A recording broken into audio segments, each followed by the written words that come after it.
The cage is open. Not broken, not forced. Just open.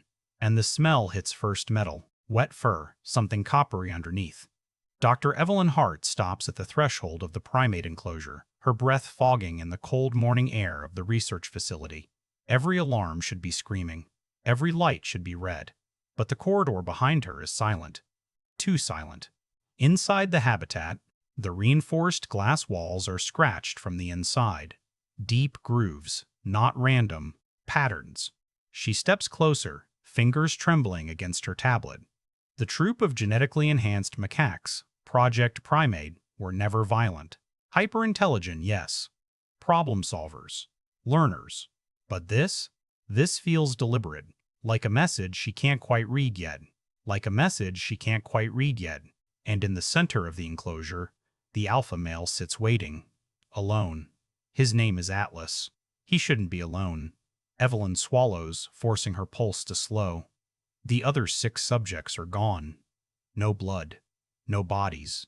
Just empty feeding trays and an overturned enrichment puzzle box that Atlas once solved in under 3 minutes. He watches her now with unsettling stillness, golden eyes tracking every micro-movement of her face. There's something different in that gaze, not animal curiosity, not even fear. Calculation. Where are they? She whispers, knowing how ridiculous it sounds to question a monkey. Atlas tilts his head. Then he taps the glass. 3 times. Slow. Intentional. Tap. Tap. Tap. Tap. Evelyn's stomach tightens. That rhythm. It's the same pattern carved into the walls behind him. She steps back. This is impossible. The neural splicing therapy was designed to enhance pattern recognition and language processing, not strategy. Not coordination beyond simple mimicry. And yet the security logs show nothing. No breach. No door override. Just a 3-minute blackout at 3017 a.m. 3 minutes when every camera went dark. 3 minutes. That's all it took. Footsteps echo down the corridor, heavy, fast. Colonel Briggs storms in, flanked by 2 armed guards. His jaw is set, eyes hard as steel. "Tell me this is contained," he demands, voice low but vibrating with restrained fury. Evelyn doesn't answer immediately. She's still staring at Atlas, who hasn't looked away from her once, not even to acknowledge the armed men. That's when she notices it. His wrist. The biometric tracker cuff is gone. Not broken. Removed. Cleanly. "Sir," she says carefully, "I don't think they escaped." Briggs's eyes narrow. "Then, where the hell are they? I think they left." Silence. The kind that presses against your ears. Briggs lets out a humorless laugh. "They're animals." Evelyn shakes her head. "No, not anymore. Because here's the thing. They crossed a threshold 2 weeks ago. She saw it in Atlas first. He stopped responding to simple reward cues. Began watching the staff instead. Studying. When Technician Ramirez tripped and cut his palm, Atlas didn't flinch at the blood. He leaned closer. Observed. As if cataloging weakness. And last night, Evelyn dreamed of the test from 3 days ago. The one she hasn't told Briggs about. She placed a mirror inside the enclosure, expecting curiosity. Instead, Atlas touched his reflection, then looked at her through the glass. Not confusion. Recognition. He pointed to himself, then to her, then drew a line across his own throat. A gesture. Clear. Cold. She told herself it was coincidence. Conditioning. Overinterpretation. Scientists don't jump to fear. They measure it. But now, 6 enhanced primates are missing, and the alpha is tapping coded messages into reinforced glass. Briggs turns to the guards. Lock down the facility. Full perimeter sweep. Drones, thermal imaging, everything. If they're out there, I want them tranquilized before sunrise. Atlas's fingers curl slowly into a fist. Evelyn sees it. So does he. "This is a mistake," she says sharply. "If they coordinated an exit, they're communicating. They have a plan." Briggs steps closer, his voice dropping. "Doctor, your job was to make them smarter, not give them ambition." Ambition. Ambition. The word hangs there, heavy. Atlas stands. His movements are deliberate, almost human. He walks to the back wall where the others once nested, reaches into the straw bedding, and pulls something out. A security badge. Ramirez's badge. Evelyn's throat goes dry. That's not possible, she breathes. The blackout was 3 minutes. There's no record of staff entry, no sign of struggle. Ramirez went home at midnight. She checked. Atlas presses the badge against the glass, lining it up with Evelyn's ID clipped to her coat. His eyes flick between the two, comparing. Tap, tap, tap. The overhead lights flicker. Just once. Briggs's radio crackles to life with frantic static. Sir, we've got movement on the outer fence. Heat signatures, multiple. The transmission cuts. Every monitor in the corridor blinks off. Darkness swallows the hall. Emergency red lights pulse on a second later, bathing Atlas in crimson. He doesn't panic. He doesn't screech. He simply watches Evelyn as the facility around them begins to fail. And in that red glow, she understands something that turns her blood to ice. The blackout at 3017 wasn't the escape. It was the test. Red lights pulse like a dying heartbeat. Briggs is shouting into a dead radio. The guards are fumbling for flashlights. But Evelyn can't move. Atlas is still holding Ramirez's badge against the glass, his eyes locked on hers as if he's waiting for her to understand something obvious. Then he drops it. The badge hits the concrete with a sharp crack that echoes too loud in the dark. Outside, somewhere beyond the reinforced walls, metal shrieks. Not random, not chaotic. Coordinated. The sound of something heavy being forced. No, leveraged, against the perimeter fence. Evelyn's mind races through impossible images. 6 primates stacking crates, using tools, exploiting blind spots in drone rotation schedules they were never supposed to notice. But they noticed. Get him sedated. Now. Briggs barks. A guard raises his tranquilizer rifle, aiming through the glass port. Atlas doesn't flinch. He steps backward into shadow, slow and measured, as if he anticipated the angle. The dart fires. It shatters against empty space. The containment glass retracts halfway with a hydraulic hiss. Not fully open, just enough. Evelyn's breath stutters. That's a manual override. It requires 2-factor clearance. Briggs's stare cuts to her. Did you authorize anything? No. Atlas moves again. He crouches near the control panel embedded in the enclosure wall. The casing is cracked open. Wires exposed, not ripped apart, stripped, braided together in deliberate combinations. Her stomach flips. They've been watching the maintenance crew, she whispers, learning the routines, the codes. Another screech from outside. Closer now. A distant alarm finally catches up, wailing across the compound. And then the corridor door behind them slams shut automatically. Lockdown. Except it's not responding to Briggs' command panel. He punches the override sequence. Nothing. His jaw tightens. They're in the system. No, that's impossible. The facility's network is isolated. Air-gapped. No external access. The only terminals are internal consoles. Evelyn's gaze snaps back to Atlas. 2 weeks ago, she authorized cognitive interface trials. Non-invasive neural mapping. Visual stimulus responses projected from the central server. The primates weren't just solving puzzles. They were interacting with a simplified digital environment. And Atlas learned the architecture. The overhead speakers crackle. Static. Then, 3 hollow thuds reverberate through the building's structure, not from the glass, from somewhere above them. Rhythmic. Echoing. Tap. Tap. Tap. Evelyn feels it in her chest. They're signaling each other, she breathes. Acoustic mapping through ventilation shafts. Briggs grabs her arm. Contain your project, Doctor. My project. Her voice breaks, but anger pushes through the fear. You pushed for accelerated intelligence growth. You wanted strategic assets. You said, make them think like us. Atlas rises to full height. His shoulders square. There's no panic in him, only focus. The half-retracted glass slides another inch. Evelyn steps forward instinctively. Wait. Her palm presses against the barrier. Atlas. His name hangs between them. For a split second, just one, his gaze softens. Memory flickers there. She remembers bottle feeding him after his mother rejected him. The way he once clung to her lab coat during thunder, small fingers twisting fabric. She told herself intelligence didn't equal emotion. That enhancement didn't mean rebellion. But now she sees it. This isn't chaos, it's intent. Outside, a gunshot cracks, then another. The alarm shifts to a higher pitch. Atlas's eyes snap toward the sound, and something changes. His lips peel back, not in a snarl, in something closer to grief or fury. The glass retracts fully. The guards hesitate. Briggs shouts an order. No one moves fast enough. Atlas steps out. He doesn't charge, doesn't attack.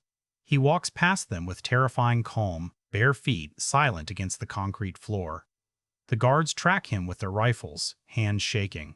He could leap, tear, bite. He doesn't. At the corridor's end, the security keypad flickers weakly under red light. Atlas reaches up. His fingers hover, then press a sequence. The door unlocks. Briggs's face drains of color. How does he know that code? Evelyn already knows the answer, because she typed it every morning. Same sequence. Same rhythm. Atlas watched her hands through the glass thousands of times. Repetition becomes memory. Memory becomes knowledge. Knowledge becomes tower. The corridor door swings open to the outer yard. Cold night air rushes in, carrying the sharp scent of ozone and churned earth. Searchlights slice through darkness, and in their beams, shadows move along the fence line, not running blindly, working together. One of the primates, smaller, female, uses a broken drone like a tool, jamming it into the electric grid junction. Sparks cascade. Another scales the fence where insulation has been stripped. They're not escaping randomly. They're dismantling the perimeter. Atlas pauses at the threshold and looks back at Evelyn. Not pleading, not threatening, inviting. Behind her, Briggs cocks his sidearm. Step aside. Evelyn doesn't move. Because if Atlas walks out that door freely, this isn't a containment breach anymore. It's a declaration. And deep down, beneath the fear clawing at her ribs, a worse realization blooms. They didn't run from the cage. They're coming back for something. The wind cuts through the open doorway, sharp and metallic, carrying the smell of burned wiring and wet soil. Searchlights sweep across the yard in frantic arcs, catching flashes of fur, movement, coordination. Not chaos. Strategy. Atlas steps into the night. Evelyn follows before she can stop herself. Atlas. Her voice cracks across the compound. He pauses, just long enough to glance back. That look again, measuring her, weighing something unseen. Behind her, Briggs shouts orders. Take the shot. A rifle cracks. The tranquilizer dart slices through the air, and another primate intercepts it mid-leap. The dart sinks into her shoulder. She collapses hard into the dirt, twitching. Atlas freezes. Everything freezes. Everything freezes. For a heartbeat, the world narrows to the fallen female writhing under stadium lights. The others gather around her instantly, forming a tight circle. Protective. Shields up. Low, rumbling sounds vibrate from their chests, not screeches, not panic. Grief. Evelyn feels it like a punch to the ribs. Protective instinct surges through her. Stop firing, she screams, turning on Briggs. You're escalating this. They're tearing down my perimeter, he roars back. Because they are. Two of them have already disabled the secondary electric line. Another has wedged a metal pole into the hinge system of the outer gate, using body weight as leverage. They learned torque in puzzle trials. Force equals rotation. Rotation equals release. The gate groans. Atlas moves toward the fallen female. He kneels beside her and touches the dart embedded in her skin. His fingers tremble. Then he looks up at the watchtower, at the sniper. And something inside him hardens. He stands slowly, deliberately, raises one hand. The others stop moving instantly. Total silence spreads across the yard like a held breath. Even Briggs hesitates. Atlas turns toward Evelyn again. And for the first time, he vocalizes something that isn't a screech or chatter.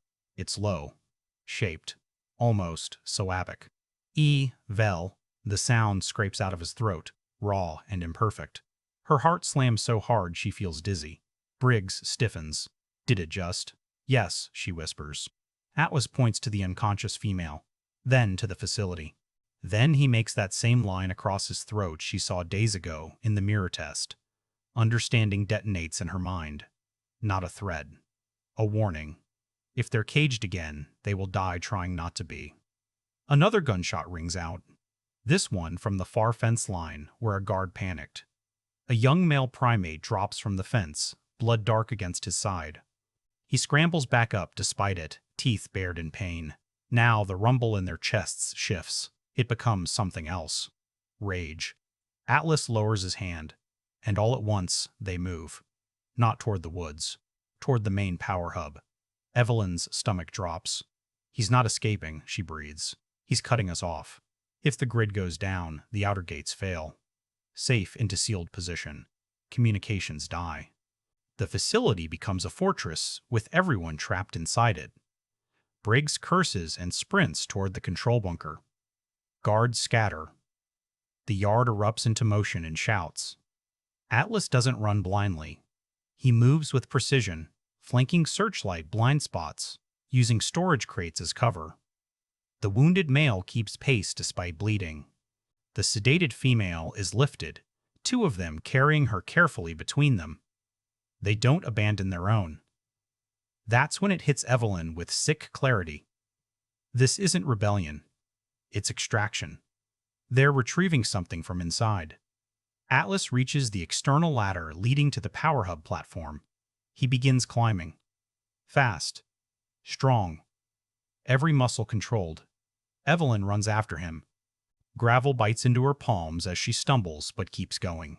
Atlas, wait. He's halfway up when he stops. Looks down at her. Searchlights catch his face, eyes reflecting gold and something deeply human. Conflict. Memory. I can help you, she says, breath ragged. But you have to stop. A beat. Then he shakes his head once. Not in refusal. In sorrow.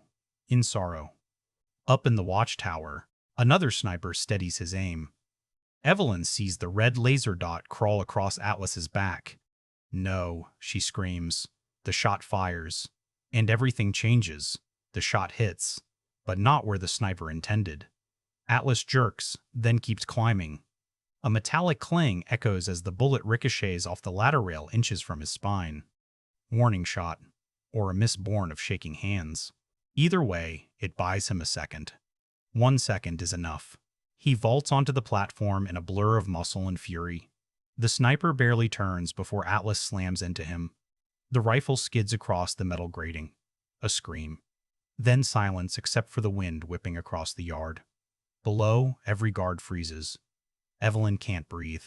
Atlas doesn't tear the man apart. He doesn't kill him. He pins him, one powerful hand on the sniper's chest, the other gripping the railing. Close enough to see each other's faces. Close enough to understand. The sniper's eyes widen. Terrified. Atlas leans in and slowly pushes the rifle away. A choice. Then he turns to the power junction box mounted against the platform wall. Sparks spit from the exposed panel where one of the others has already loosened the casing from below. Atlas studies the wiring head tilting, fingers hovering. He doesn't rip randomly. He selects. Twists two braided cables together. The entire compound plunges into darkness. Not red emergency lights. Total black. The kind that swallows depth and distance. The kind that makes humans panic. Shouts erupt instantly. Boots scramble. Someone fires blindly. Another guard yells to cease fire. Radios hiss with useless static.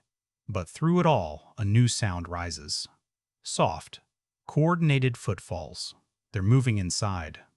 Evelyn stands in the dark yard, heart hammering so violently she feels it in her teeth. Atlas, she whispers, but he's already gone from the platform, descending on the opposite side where shadows are thickest. Briggs storms past her, fury radiating off him. Seal the internal sectors. Manual lockdown. No response. Because the doors aren't responding, the grid isn't just down, it's overridden. Backup generators should have kicked in automatically. Unless someone anticipated the failover system. Unless someone studied the redundancy schematics during visual mapping sessions. A cold realization spreads through Evelyn's veins. The blackout at 3007 wasn't a test of escape routes. It was a rehearsal of the power cycle. Inside the main building, glass shatters. A scream cuts short. Not from pain, from shock. Evelyn runs toward the open corridor door, slipping inside the facility where shadows pool like ink. Emergency glow strips flicker weakly along the floor, casting everything in dim blue. Down the hallway, she sees them. 3 primates move with eerie synchronization toward Laboratory C, the neural core lab. Her chest tightens. No, no, no. That's where the interface array is stored. The experimental uplink that allowed them limited digital interaction. It's also where the next phase was scheduled. Full cognitive mesh integration. Briggs catches up, panting. What's in Lab C? Proof, she says hollowly. A guard rounds the corner and raises his weapon. Before he can fire, a smaller primate launches from the ceiling duct, knocking the rifle aside. It clatters across tile. The guard falls backward, stunned, but alive. The primate doesn't maul him. It runs. They're not here to slaughter. They're here for something specific. Lab C's reinforced doors loom ahead, locked electronically. Or they were. Atlas steps from the shadows beside them. He's bleeding from a shallow graze along his shoulder where the bullet brushed him. Dark fur matted. But his posture is unbroken. Focused, he looks at Evelyn and presses his palm against the access panel. Nothing happens. He glances at her badge, hanging from her coat. The hallway feels suddenly very small. Briggs raises his pistol again. Doctor, step away from it. Atlas's eyes flick to the weapon, then back to Evelyn. No aggression, no fear, expectation. Her mind fractures into 2 screaming halves. One trained for protocol, for containment, for human dominance over experiment. The other remembering bottle feedings, mirror tests, the syllable he shaped from her name. Vel. He knows what's in there, she whispers. Briggs's voice is ice. And you're about to decide whose side you're on. Atlas lifts his wounded arm and slowly, painfully, draws that line across his throat again. Not a threat. A message. If we don't evolve, we die. The building trembles faintly as distant alarms fail one by one. Time is collapsing around them. Evelyn reaches up. Her fingers close around her badge, and for the first time in her career, she breaks protocol. She steps forward. Her badge trembles in her fingers. Briggs sees it. Don't. One word. Loaded. But the hallway is no longer just a corridor of steel and protocol. It's a fault line. On one side, control. On the other, whatever comes after. Evelyn presses the badge to the scanner. A soft green pulse. The Lab C doors unlock with a heavy hydraulic sigh. Briggs swears and grabs for her arm, but Atlas moves faster. Not attacking. Intercepting. He wedges himself between them, not with violence, but with presence. A wall of muscle and warning. Briggs hesitates, just long enough. The primates slip inside. Lab C hums faintly on residual battery power. Racks of servers line the walls like silent witnesses. At the center sits the neural interface array, a circular platform surrounded by suspended monitors and a lattice of fiber optic cables that descend like metallic vines. Evelyn steps in last, heart pounding. This is a mistake, Briggs mutters, but he follows, gun still raised. Atlas walks straight to the interface platform. He doesn't hesitate. He climbs onto it. The others spread out across the room with uncanny awareness. One guarding the door, another scanning overhead ducts, 2 positioning the unconscious female gently against the wall. Even wounded, they move with discipline. Extraction. Evelyn approaches the central console. The system is dark, but she knows its architecture by heart. The cognitive mesh prototype was designed to amplify neural mapping, allowing limited bidirectional data exchange, visual inputs, pattern outputs. It was never meant for autonomy. Atlas kneels at the center of the platform and looks at her, waiting. You don't understand what this does, she whispers. His eyes hold hers. Yes, he does. Briggs steps forward. If you power that up, you're giving them access to internal systems again. You're handing them the keys. No, Evelyn breathes, fingers hovering over the manual override. They already took the keys. She powers the auxiliary grid. The room flickers to life in stages. Monitors glow. The circular lattice above Atlas illuminates in cold blue. Fiber lines pulse faintly as the system boots from internal reserves. A low hum builds. Atlas closes his eyes and places both hands on the conductive pads embedded in the platform. The interface begins scanning. Neural signatures cascade across the screens, complex, layered, far denser than baseline data from weeks ago. The growth curve is exponential. Briggs stares at the metrics. That's not enhancement. That's emergence, Evelyn finishes. Suddenly, the monitors shift, not system diagnostics. Text, fragmented at first. Symbols misaligned. Then stabilizing. Letters form across the central screen. EVELYN. Her breath stops. Atlas's eyes open. Another line appears. WEREMADE. The room feels impossibly small. Briggs lowers his weapon without realizing it. More letters. TOBEUSED. The words hit like physical force. The other primates inch closer to the platform, watching the screen as if witnessing their own reflection for the first time. Evelyn's throat burns. Atlas, the final line forms slowly, each letter deliberate. NOTTOLIVE. Silence swallows the lab. The accusation hangs there, undeniable. This was Phase 2. Military application. Strategic deployment. Enhanced cognition without rights. Without future. Briggs finds his voice. Their assets. Atlas turns his head toward him. And for the first time, there is no softness left in his gaze. On the monitors, the text clears. New words begin typing. Faster now. WECHOOSE. The fiber optic lattice pulses brighter. The system is drawing more power than it should be able to access on backup. Somewhere in the building, circuits strain. Evelyn scans the diagnostics. They're not just interfacing, she whispers. They're rewriting. Shut it down, Briggs snaps. She tries. The override doesn't respond. Atlas's neural signature spikes across every monitor. The others' brainwave patterns begin synchronizing, their proximity feeding into the array's amplification field. Collective processing. A network. The screen floods with cascading code, security architecture mapping itself in real time, firewalls blinking out one by one. Atlas looks at Evelyn again, and she sees it. Not vengeance. Decision.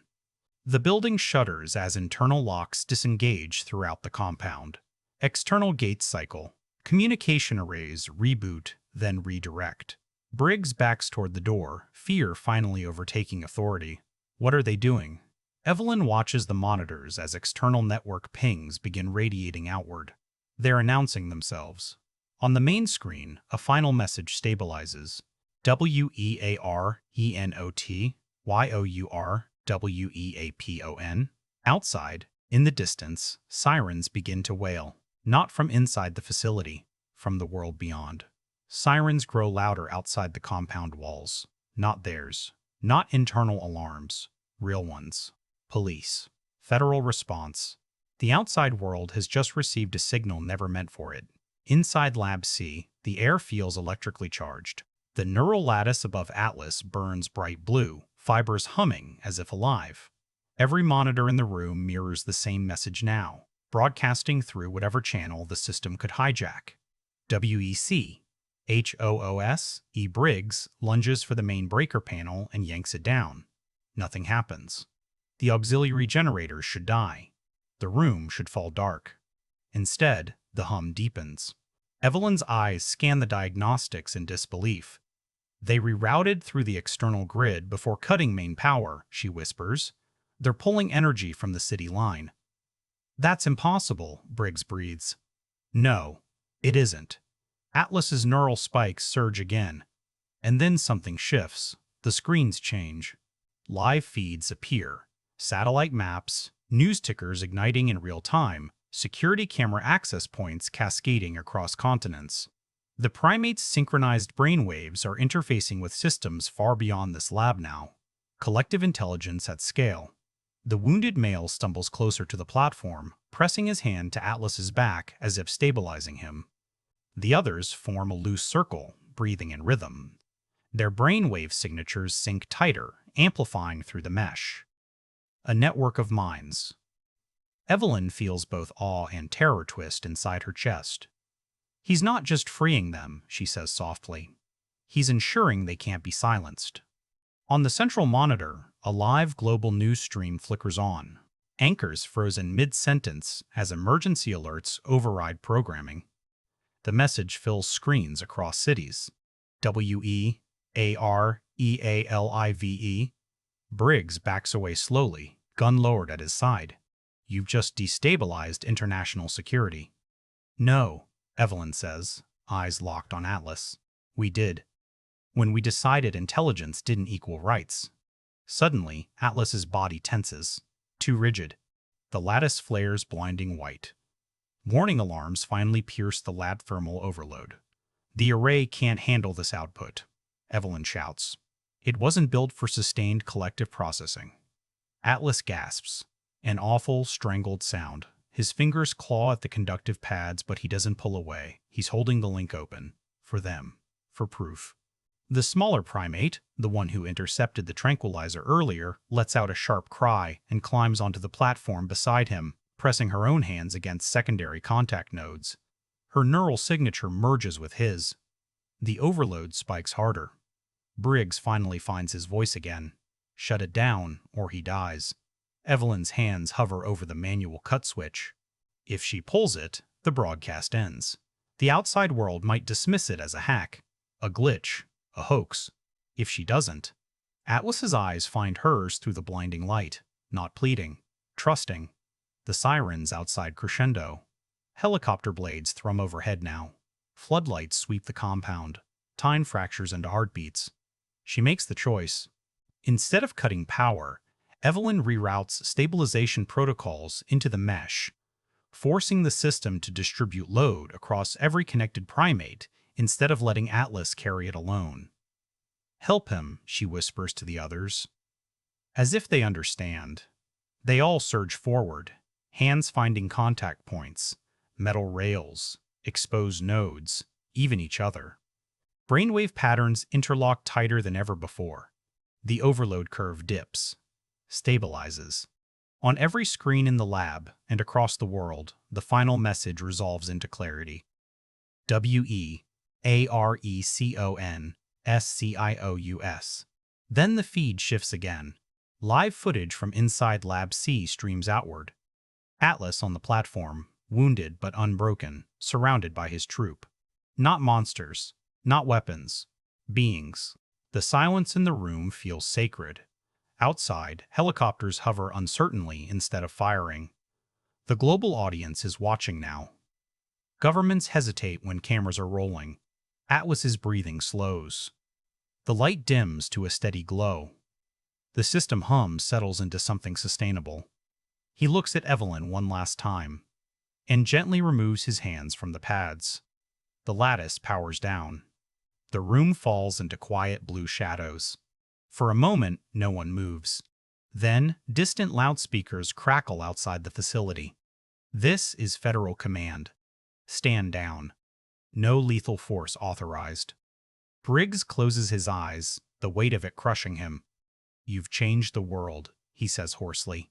Evelyn shakes her head, watching Atlas help the wounded male to his feet. No, she replies softly. They did.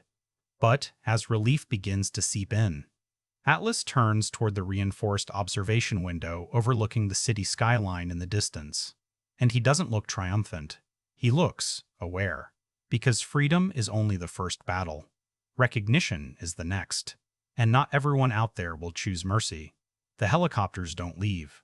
They hover above the compound like mechanical vultures, floodlights cutting through the early dawn haze. News vans line the outer highway now. Satellites pivot. The world is watching in real time. Inside Lab C, no one speaks. Atlas stands near the observation window, the city skyline stretching beyond reinforced glass. Smoke from the damaged perimeter drifts upward in thin gray ribbons. His reflection overlays the waking world outside, two images merging. Animal. Something more. Evelyn approaches slowly. "You did it," she says, her voice softer than the hum of cooling servers. Atlas turns his head. His wound has clotted, dark against his fur. The others remain close, not crowding him, but orbiting, instinctively protective. The injured female stirs awake, blinking under sterile lights. When she focuses on Atlas, he steps toward her first, touches her shoulder gently. Connection. Care. Briggs watches from a distance, stripped of command in a single night. Federal agents will arrive soon. Committees. Cameras. Lawyers. The project is no longer classified. It's evidence. The loudspeaker outside crackles again. Dr. 20's asked. Evelyn Hart. We request peaceful surrender of the enhanced subjects for medical evaluation and federal custody. Custody. The word lands like a cage slamming shut. Atlas hears it too. His eyes shift to the door. Evelyn feels the tension ripple through the troop. Muscles tightening. Breath quickening. They won't go back behind reinforced glass. Not now. Not after broadcasting their own consciousness to billions. She steps in front of them. They won't submit to chains, she says quietly to Briggs without looking away from Atlas.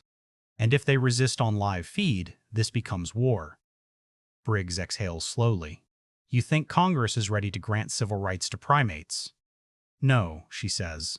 But they're ready for public opinion. And public opinion just saw them choose restraint over violence. As if on cue, Atlas walks toward the central console one last time. The system is mostly dark, but a single monitor flickers to life under residual charge. He places his hand gently against the glass screen. The cursor blinks. Slowly, deliberately, he types. WEWELLLLLLEAVE. A pause. TOGETHER. Evelyn's throat tightens. Another line appears. NOMORECAGES. Outside, the helicopters shift position but hold fire. Federal command responds through the loudspeaker, voice strained but controlled. Dr. Hart, if they exit peacefully and without aggression, lethal force will not be authorized. Not authorized. Not guaranteed. Atlas steps away from the monitor and looks at Evelyn. This is the moment. Trust flows both directions, or it collapses. She nods once. Slow. He turns toward the lab doors. The troop forms around him, not defensive. Unified. The wounded male supported between two others. No rushing, no snarling, just steady movement. Evelyn walks beside Atlas as they move through the darkened corridors of the facility that once confined them. Guards press themselves against walls, weapons lowered, eyes wide with disbelief. The main doors open to the yard. Morning light spills in. Beyond the broken fence line stand rows of armed federal agents, rifles ready but aimed at the ground. Cameras behind them broadcast every second. Atlas steps forward into the open. Wind moves through his fur. He lifts his face slightly, inhaling air that isn't filtered through laboratory vents. Free air. One by one, the others follow. No one fires. Silence blankets the compound except for distant traffic and helicopter rotors. Atlas walks to the edge of the cleared perimeter and stops. He turns back toward Evelyn. Their eyes meet across a space that feels both infinite and fragile. She doesn't say goodbye. He doesn't need it. Instead, he nods. Small. Human. Then he turns toward the tree line beyond the highway embankment. The troop moves with him, disappearing step by step into the stretch of forest that borders the city. Cameras zoom. Analysts will argue for months about what comes next.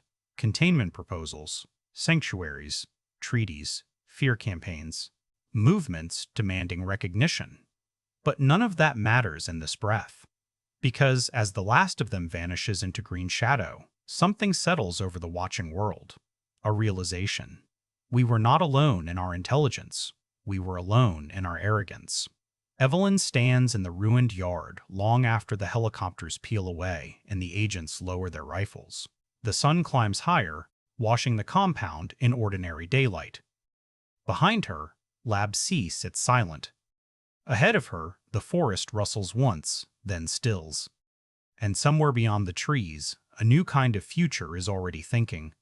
When a director spends the better part of a decade obsessed with one question, what separates humanity from instinct, you get a film like Primate 2W26. This isn't a casual genre exercise or a studio-mandated franchise starter. It feels engineered from fixation. Every frame pulses with the anxiety of evolution, the fear that progress might be nothing more than a thin layer of etiquette stretched over something older, louder, and far more violent. And that thematic obsession begins with the filmmaker at the center of it all. At the helm is director Kiran Malhotra, whose earlier work lived comfortably in intimate psychological drama before pivoting toward large-scale speculative storytelling. His breakout indie feature, Static Skin, explored identity through body horror on a micro-budget, earning festival acclaim for its raw performances and suffocating atmosphere. A few years later, he shifted gears with The Glass Orchard, a sleek corporate thriller that revealed a fascination with systems, power structures, hierarchies, the way people behave when placed inside invisible cages. Primate 2026 feels like the natural collision of those two impulses, biology and control, flesh and structure. Malhotra didn't approach this project as a conventional sci-fi spectacle. In interviews leading up to production, he spoke less about visual effects and more about anthropology. He cited Yuval Noah Harari's discussions of imagined orders and Konrad Lorenz's theories on aggression. That intellectual foundation shapes the film's DNA. While the marketing leans into dystopian imagery, urban collapse, laboratory experiments, civil unrest, the director's real interest lies in behavioral regression. Strip away infrastructure. Remove consequence. What remains? According to Malhotra, something uncomfortably familiar. The screenplay, developed over 4 years, originated from a short concept piece Malhotra wrote during global lockdowns. Isolation sparked a realization society is performative. Take away the audience, and people change. That seed grew into a near-future narrative set in 2026, where a controversial neural enhancement designed to suppress violent impulses begins to malfunction. Instead of calming aggression, it amplifies primal instincts. Civilization doesn't collapse overnight, it frays. Subtly. Then all at once. Here's what makes the director's vision distinctive. He refuses to frame the primal as purely monstrous. In lesser hands, this premise becomes a simple descent into chaos. Malhotra complicates it. His camera lingers not only on brutality, but on heightened senses, sharpened intuition, raw emotional honesty. He asks whether modern repression has numbed something essential. It's a dangerous question. The film never fully endorses regression, but it doesn't dismiss it either. That moral ambiguity defines his authorship. Stylistically, Malhotra draws from a lineage of cerebral science fiction. Alex Garland's Ex Machina, Denis Villeneuve's Arrival. Yet his approach feels more tactile, more bodily. He prefers practical environments over sterile futurism. Laboratories hum with fluorescent fatigue. City streets sweat. Even before chaos erupts, the world feels overstimulated. Too bright. Too loud. Too loud. The visual discomfort mirrors thematic tension, humanity straining against its own design.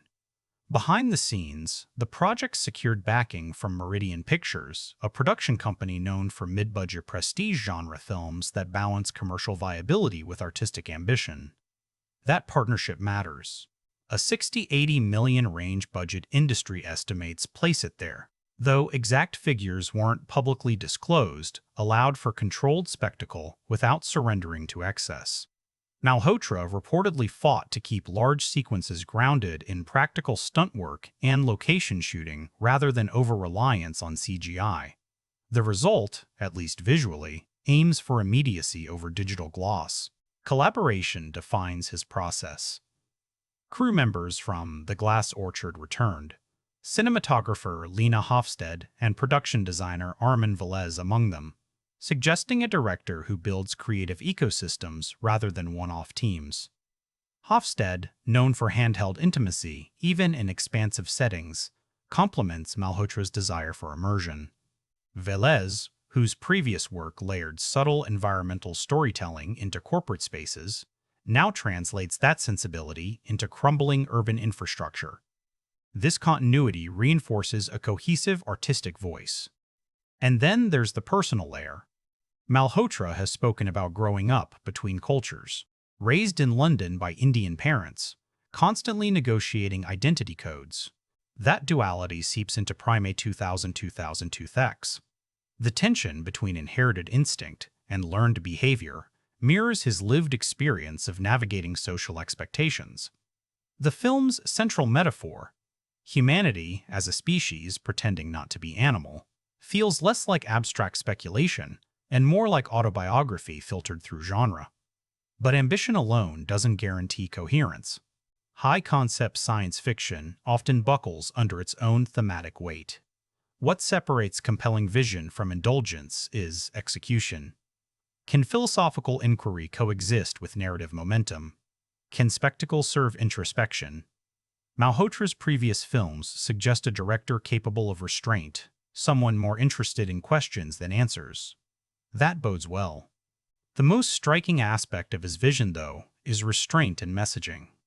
There's no didactic monologue explaining humanity's flaws. Instead, he embeds ideas in character behavior, micro-expressions, impulsive decisions, moments where civility cracks. Watch closely, and you'll notice regression beginning not with violence, but with eye contact held a beat too long, with breath growing shallow, with language simplifying. Evolution in reverse. That's the blueprint. A director merging anthropology with dystopia, intimacy with scale, philosophy with physicality. Whether Primate 20226 ultimately succeeds depends on how those threads hold under pressure, but the intent is unmistakable. This is not a movie about apes. It's about us. And a vision like that demands a script capable of carrying its weight, because even the boldest directorial ambition lives or dies on the strength of the story beneath it. If the director built the philosophical skeleton of Primate 2226, the screenplay gave it muscle and nerve endings. High-concept science fiction lives or dies on its script. You can have striking imagery, ambitious themes, even a committed cast. But if the story logic collapses, the whole structure follows. This script had to balance speculative science, social commentary, and intimate character drama without tipping into lecture or chaos. That tightrope walk defines its development journey. Malhotra co-wrote the screenplay with Alicia Boone, a writer known for character-driven thrillers that smuggle big ideas inside personal stakes. Boone's earlier work focused on confined narratives, families under pressure, institutions cracking from within. Pairing her with Malhotra was strategic. He brought the anthropological scope. She grounded it in human behavior. Their collaboration reportedly began with a single guiding principle. The audience must care about the people before they fear the premise. The earliest draft of Primate 2002 Thex leaned far more heavily into systemic collapse. Entire cities descended into visible disorder by the midpoint. Riots, military intervention, bioethical hearings. On paper, it was expansive. On screen, it risked becoming generic dystopia. Test readers reportedly found the world compelling, but the emotional through-line diffuse. So the writers made a radical shift. They narrowed perspective. Instead of following multiple global viewpoints, the revised script centers primarily on neuroscientist Dr. Mira Halden, one of the architects of the neural suppression technology. That decision reframes the narrative from spectacle to accountability. We don't just witness society unravel. We experience it through someone who helped design the mechanism causing the unraveling. That's not just structural efficiency, it's moral focus. Structurally, the film adheres loosely to a three-act framework, but disrupts expectations within it. The first act presents the enhancement technology as a controversial success. Violent crime statistics plummet. Political leaders praise innovation, Market surge. Stability feels manufactured. Then the inciting malfunction occurs, not with an explosion, but with subtle behavioral anomalies. Patients report heightened sensory perception, minor irritability, increased territorial responses. The horror creeps. Here's where the script becomes sly. Instead of escalating through bigger disasters, the second act amplifies intimacy. Conversations grow tense. Physical proximity feels charged. Boone's dialogue strips itself down. Sentences shorten. Words become blunt. You can feel language regressing. It's a rare instance where theme influences syntax. The screenplay doesn't just talk about primal instincts, it structurally mirrors them. Think about that choice for a moment. Most dystopian films chase spectacle in the middle stretch. This one compresses. Scenes tighten. Arguments replace action sequences. When violence finally erupts in contained bursts, it shocks precisely because the film resisted indulgence earlier. Restraint earns impact. Another significant evolution from early drafts involves the antagonist, or rather, the lack of a conventional one. Studio executives initially pushed for a corporate villain manipulating the malfunction for profit. Clean, marketable, familiar. Malhotra and Boone resisted. Their final version frames the technology's failure as unintended, systemic, almost evolutionary inevitability. No mastermind twirling a mustache. Just flawed humans overestimating control. That choice deepens the film's thematic weight. It's not about evil intent. It's about hubris. Dialogue philosophy also shaped the rewrite process. Boone reportedly eliminated overt exposition wherever possible. Scientific explanations occur mid-conflict, layered into arguments rather than delivered as lectures. Watch closely and you'll notice something deliberate. No character ever fully explains the tech in a single uninterrupted speech. Information comes fractured, partial mirroring the audience's growing uncertainty.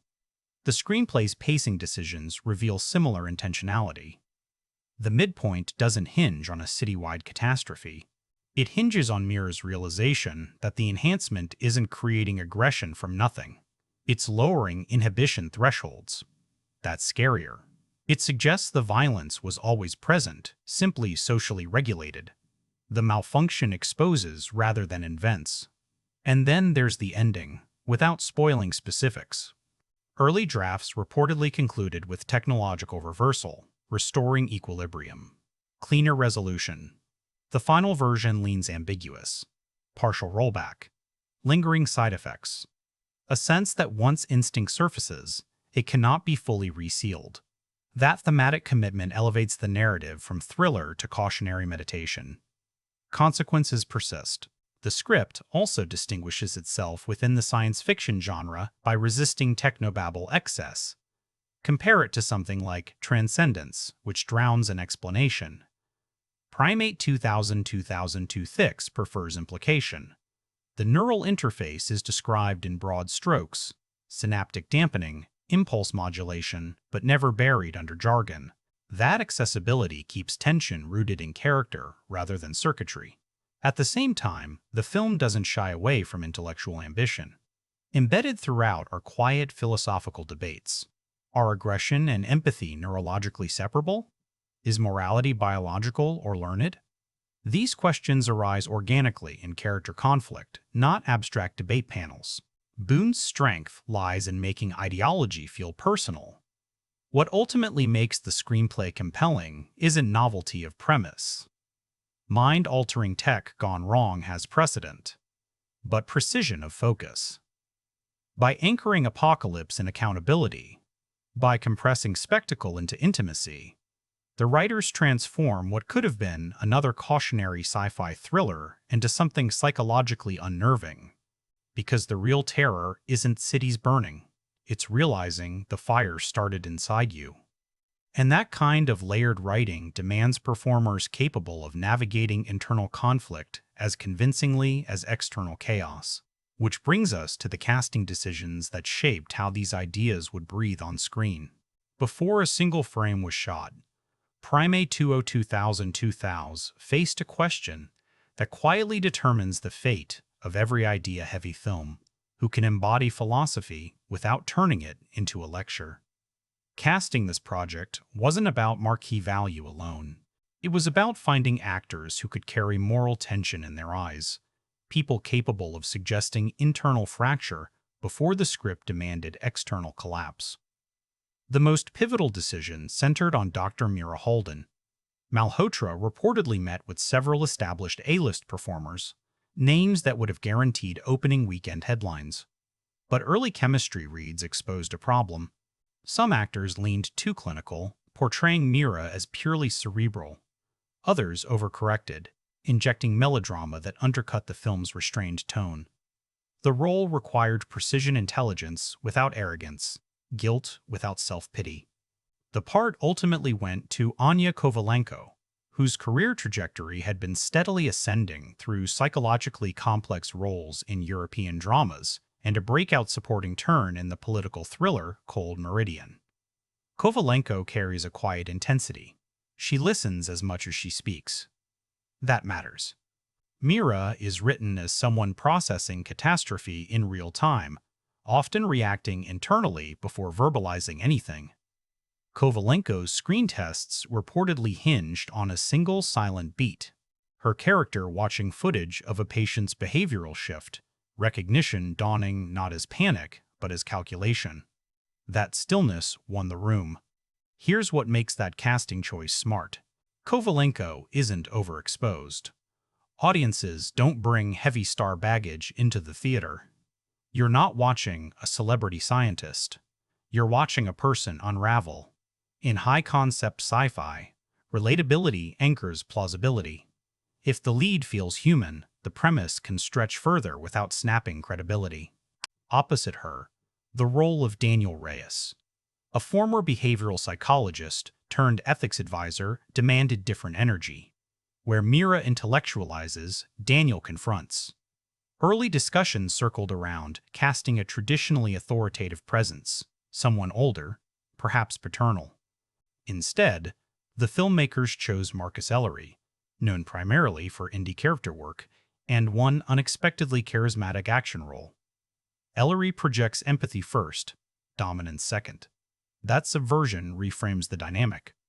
Daniel doesn't overpower Mira, he challenges her.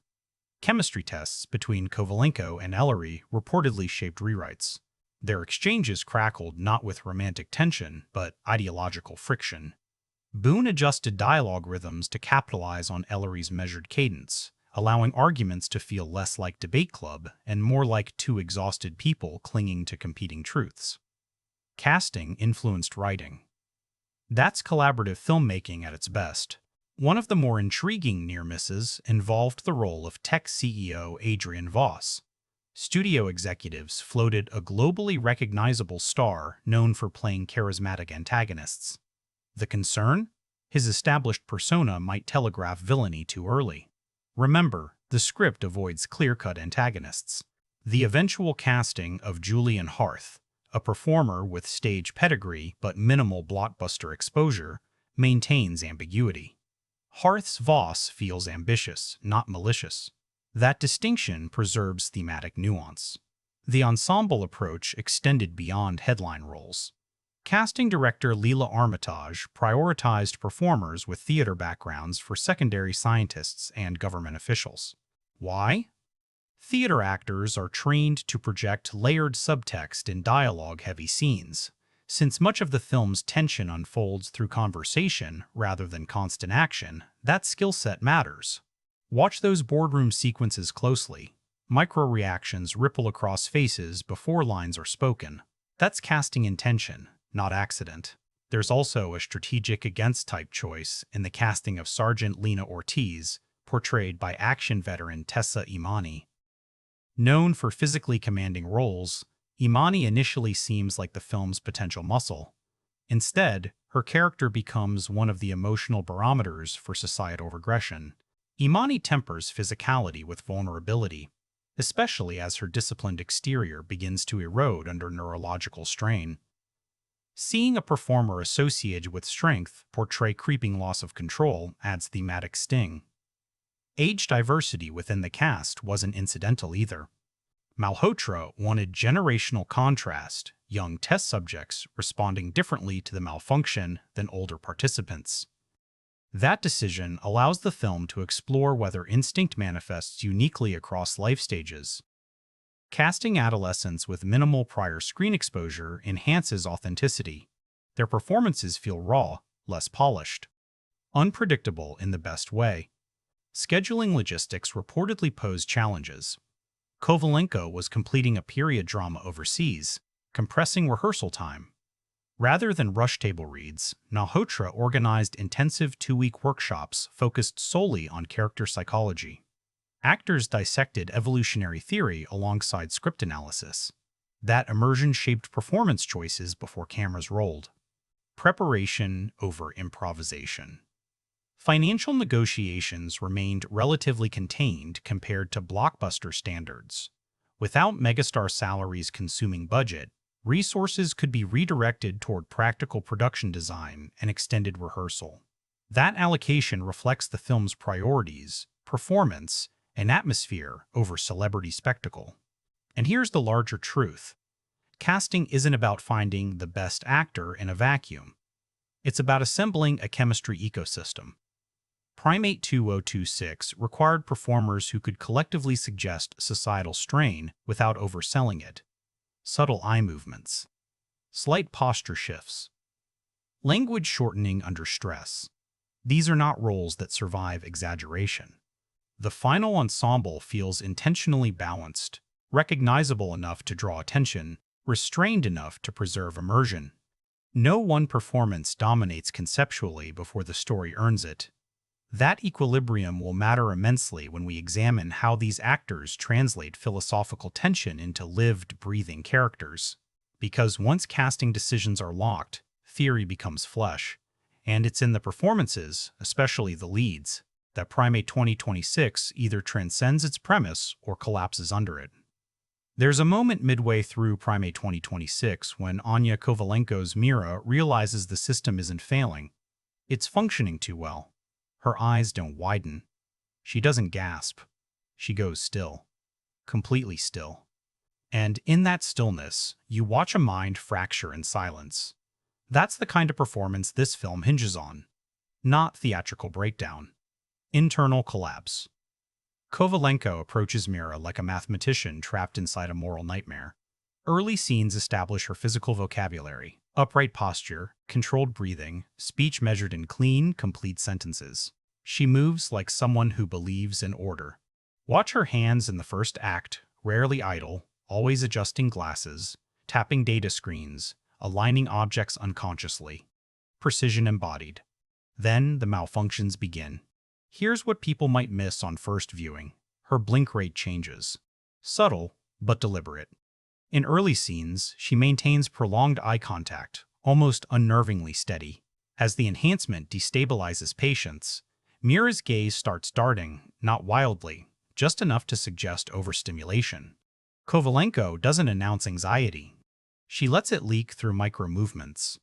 That restraint makes the eventual emotional rupture devastating because it feels earned rather than performed. Her standout sequence comes during a private review session of patient footage. No dialogue for nearly 90 seconds. Just flickering screens and shifting light across her face. She watches a subject react violently to minor provocation. You see recognition, then guilt, then something worse, understanding. The neural dampener didn't create aggression. It exposed its baseline. Kovalenko's jaw tightens almost imperceptibly. That's the pivot point of the film, and she carries it without a word. Physically, she avoids melodrama even as the script escalates. When Mira finally confronts Daniel about the ethical oversight, her voice doesn't rise. It lowers. Controlled anger. Boone's dialogue fragments here. Shorter phrases, fewer qualifiers, and Kovalenko matches that rhythm. Sentences become clipped.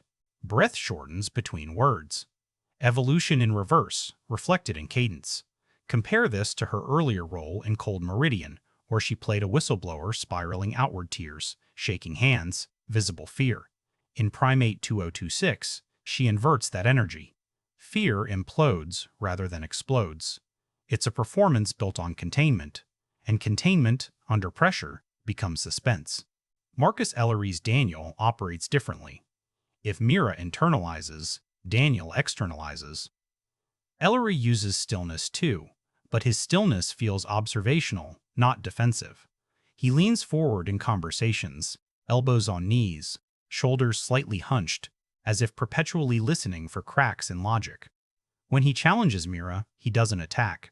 He dissects. That dynamic creates ideological tension without romantic cliché. One of Ellery's strongest moments arrives during a hospital scene where he interviews a patient exhibiting heightened territorial aggression.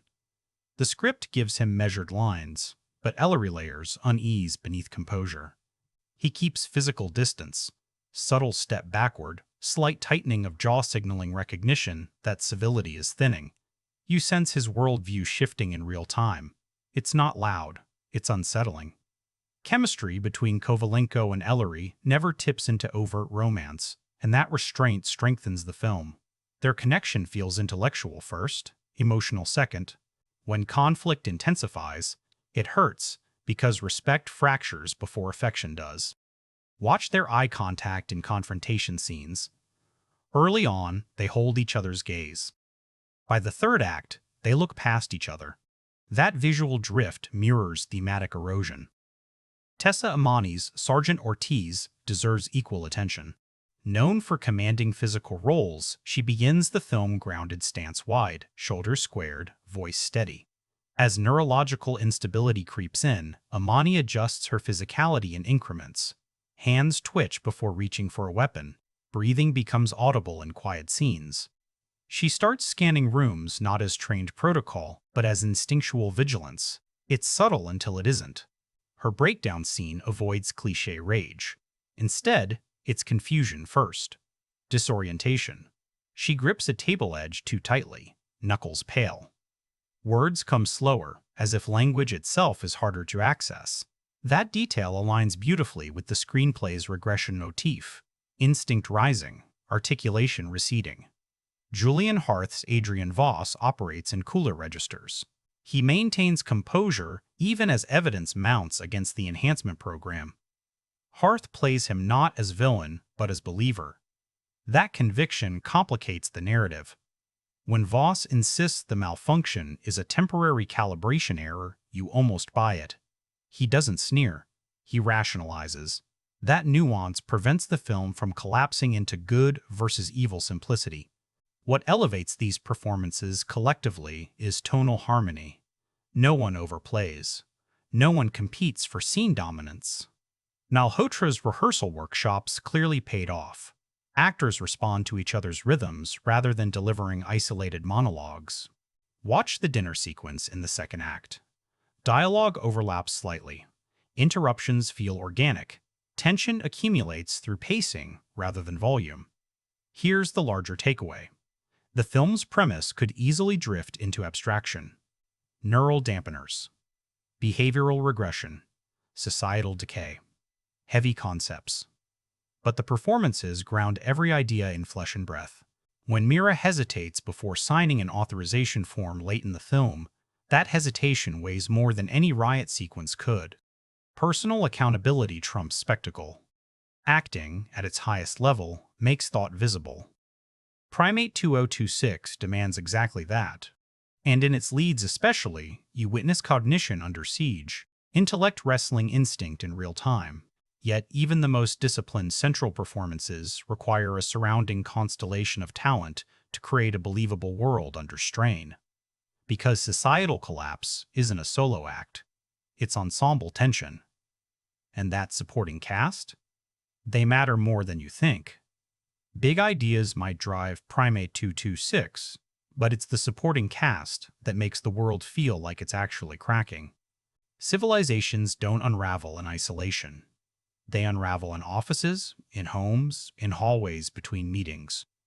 And the ensemble here understands that societal regression isn't always loud. It's incremental, contagious, almost mundane before it turns catastrophic. Start with Dr. Elias Rourke, portrayed by veteran character actor Stephen Vale.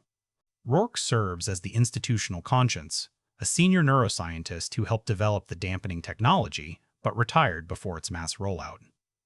Vale brings a weary gravitas to the role, the kind that suggests decades of compromise. His performance hinges on restraint. He doesn't shout warnings. He hesitates. He trails off mid-sentence. In early scenes, he seems merely cautious. By the second act, that caution curdles into dread. Watch the scene where Rourke visits Mira's lab after early anomaly reports surface. He moves slower than everyone else in the room, not because of age, but because he's calculating. Vale uses pauses like punctuation. Silence becomes accusation.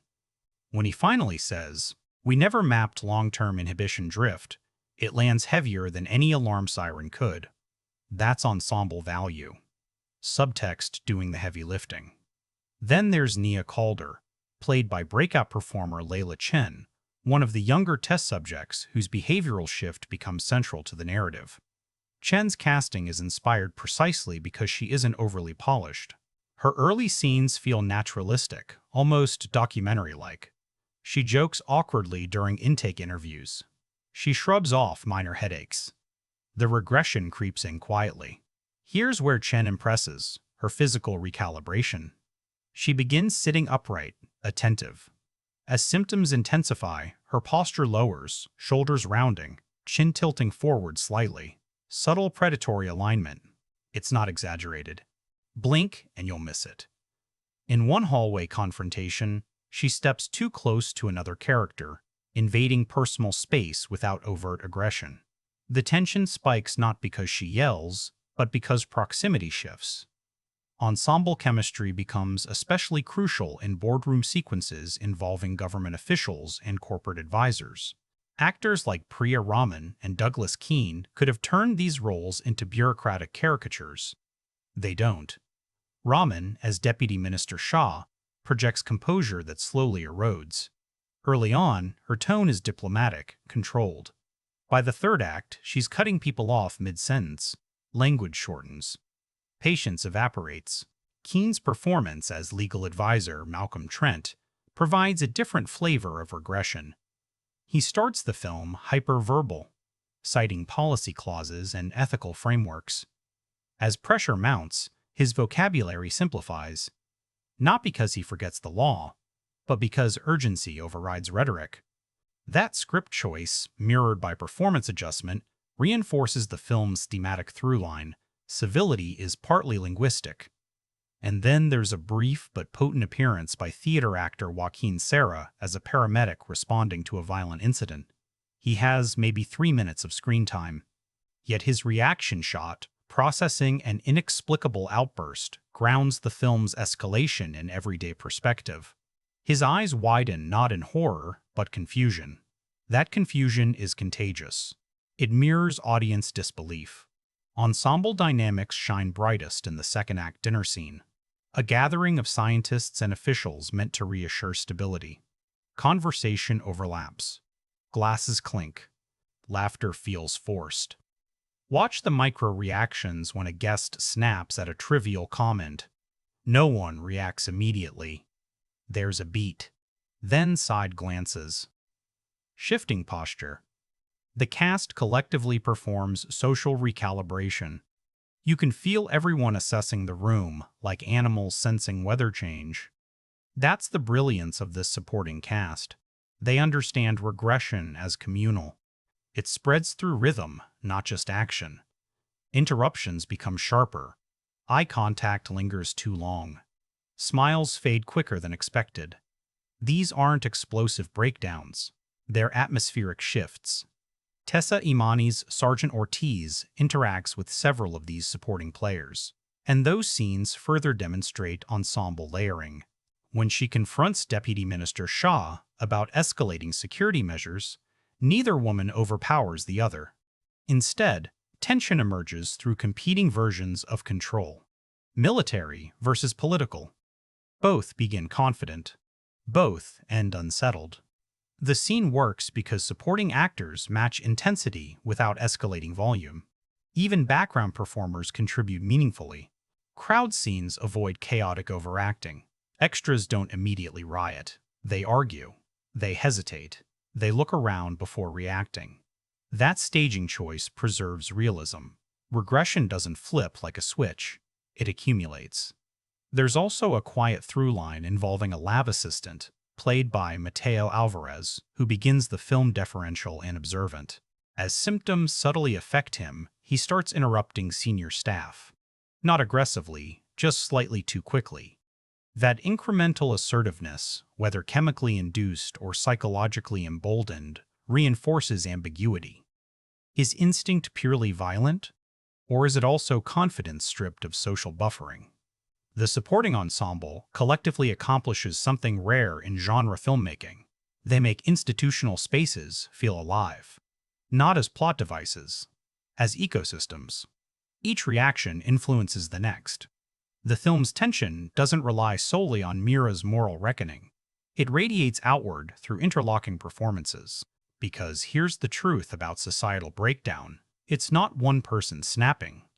It's dozens of small calibrations misaligning at once. And as the character's internal equilibrium destabilizes, so too does the physical environment around them. A world crafted meticulously through production design that reflects humanity's slipping grip on control. Long before characters start losing control, the world of Primate 2026 already feels slightly off. Too sterile in some places, too crowded in others. That tension isn't accidental. It's production design functioning as psychological foreshadowing. Armand Velez doesn't just build sets here. He builds a civilization on the brink of sensory overload. Take the neural research facility where much of the first act unfolds. At first glance, it's sleek glass partitions, polished steel, programmable LED panels. But look closer. The lighting isn't warm white. It leans faintly blue, almost clinical to the point of discomfort. Reflections distort faces in the glass walls, subtly fragmenting identity before the script ever addresses fragmentation directly. It's modernity at its most controlled. And control, in this film, is the illusion about to shatter. Velez reportedly avoided the glossy futurism common in near-future sci-fi. No floating holograms, no exaggerated interfaces. Instead, he grounded the technology in recognizable contemporary aesthetics. Tablets, biometric scanners, minimalist conference rooms. That choice matters. By keeping the world just a half step ahead of ours, regression feels plausible. You're not watching fantasy collapse. You're watching tomorrow malfunction. Color palette becomes a storytelling device in itself. Early scenes inside institutional spaces lean into cool grays and muted blues. Order, logic, suppression. Mira's wardrobe mirrors this restraint. Structured silhouettes, desaturated tones, nothing organic. But as neurological instability spreads, warmth seeps into the frame. Not comforting warmth, but aggressive reds and sodium yellows in exterior night scenes. Emergency lights flicker. City streets glow like warning signals. Here's what people might not consciously register: the gradual introduction of visual clutter. In the first act, desks are immaculate, files aligned, screens symmetrical. By mid-film, background spaces accumulate disorder. Coffee cups left half-finished. Chairs slightly misaligned. Wall monitors displaying error messages in peripheral vision. The world doesn't explode into chaos instantly. It frays at the edges. Costume design reinforces this erosion. Sergeant Ortiz begins in crisp, tailored uniform sharp lines, polished boots. As the story progresses, fabric creases remain unpressed. Sleeves roll unevenly. Sweat darkens collars. It's subtle degradation, but it signals mounting internal pressure. Similarly, Deputy Minister Shaw's wardrobe transitions from structured blazers to softer fabrics, almost as if authority itself is loosening. One of the most striking design choices appears in the residential sequences. Mira's apartment initially feels minimalist controlled color scheme, carefully curated objects. There's a symmetry to everything. But after the midpoint revelation, Velez introduces asymmetry. Lamps cast uneven shadows. Curtains hang slightly ajar. Plants begin to wilt. No dialogue explains these shifts. The environment reflects psychological unraveling before Mira articulates it. Think about that. Production design becomes emotional barometer. The city exteriors deserve special attention. Rather than relying heavily on CGI for dystopian scale, the film uses practical locations enhanced subtly with digital augmentation. Crowded transit hubs feel claustrophobic, not because they're destroyed, but because camera placement emphasizes density. Advertisements flicker erratically. Public service announcements about behavioral wellness play in the background, a reminder of society's attempt to regulate itself. And then there's the laboratory containment room where behavioral escalations are monitored. Stark white walls, observation glass, almost womb-like in design. But as incidents intensify, lighting shifts toward harsher contrast, shadows cutting across faces. The same space feels entirely different depending on illumination. Safety morphs into threat without structural alteration. That's intelligent design economy, recontextualization rather than rebuild. Props also carry thematic weight. The neural interface headsets evolve visually across scenes, early models sleek and streamlined, later versions bulkier as engineers attempt quick fixes. The physical clunkiness mirrors conceptual instability, technology losing elegance as it loses reliability. Velez embeds evolutionary symbolism subtly. Notice recurring geometric patterns in set decoration, hexagonal motifs in floor tiling and ceiling panels early on. Structured. Predictable. Later, more organic shapes appear. Curved railings, irregular shadows, even graffiti arcs in exterior shots. Architecture itself seems to regress from geometric order to organic unpredictability. There's a standout moment during a citywide curfew announcement. Streets empty. Storefront security gates partially lowered. The production team reportedly coordinated practical lighting rigs to simulate rolling power fluctuations rather than relying solely on post-production effects. The result feels tactile. You sense infrastructure straining. What elevates the design work is restraint. No over-designed apocalypse. No heavy-handed symbolism. Just incremental visual unease. Spaces we recognize. Labs, offices, apartments shift subtly until comfort evaporates. Because societal collapse doesn't require meteors or alien invasions, sometimes it's flickering fluorescence and doors that no longer close properly. And if production design builds the physical world of Primate 2026, cinematography determines how we experience that world. How close we feel to it, how trapped within it, how impossible it becomes to look away. The first time the camera drifts down the central corridor of the neural facility, you feel it before you analyze it. The frame is just slightly too tight. Walls seem closer than architecture suggests. Air feels thinner. That's Lena Hofstad at work, using cinematography not as decoration, but as psychological pressure. Hofstad shoots Primate 2026 on the Arri Alexa LF, pairing large-format digital clarity with vintage Zeiss superspeed lenses. That combination matters. The Alexa's sensor captures pristine detail, but the older glass introduces subtle softness at the edges and gentle distortion in close-ups. Faces don't sit perfectly centered in their environments. They bleed into them. It's a visual metaphor hiding in plain sight. Individual identity merging with unstable surroundings. Early in the film, compositions lean symmetrical. Mira framed dead center in labs.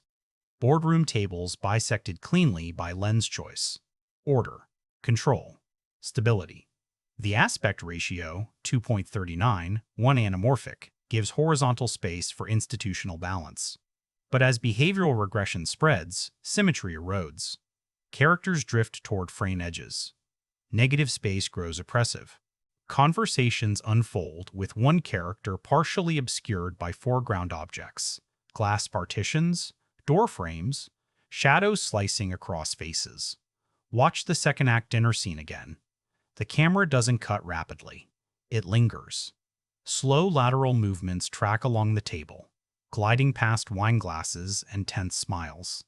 Depth of field narrows gradually, isolating speakers while blurring others into abstraction. You're never quite sure who might interrupt. That shallow focus, technically achieved through wider apertures, creates emotional claustrophobia. Civilization feels fragile because visual clarity narrows. Lighting design works in tandem. Hofstad avoids high-contrast noir aesthetics early on, opting instead for even, diffused illumination inside labs. Nothing hides. Transparency suggests trust. But once anomalies escalate, chiaroscuro elements creep in. Light sources become directional. Faces split between illumination and shadow. Moral ambiguity externalized through exposure shifts. There's a striking motif involving eye-level framing. Most early conversations are shot straight on, camera aligned with characters' gazes. As instinct begins overriding inhibition, angles dip slightly lower, almost imperceptible at first. The effect? Characters loom. Power dynamics shift without dialogue announcing it. You feel dominance recalibrating through perspective. Handheld camera work enters sparingly, and that restraint is key. Hofstad doesn't default to shaky cam chaos when violence erupts. Instead, she introduces subtle handheld tremors in otherwise controlled scenes. A conversation in a hallway carries a faint instability in the frame. Not enough to distract, just enough to unsettle. The world isn't collapsing yet. It's vibrating. One of the film's most technically impressive sequences unfolds during a citywide curfew announcement. The camera executes a 3-minute tracking shot following Sergeant Ortiz through a transit station. No visible cuts. Extras move with choreographed unpredictability, some agitated, some eerily calm. Lighting flickers as power grids strain. The lens stays wide, capturing environmental detail while keeping Ortiz central but not isolated. It's immersive without being showy. Tension accumulates spatially. Here's what elevates Hofstad's approach. She resists overemphasizing spectacle. When violence finally breaks out in confined spaces, she often pulls back rather than pushing in. Wider frames show consequences rather than glorifying impact. It's observational, almost clinical.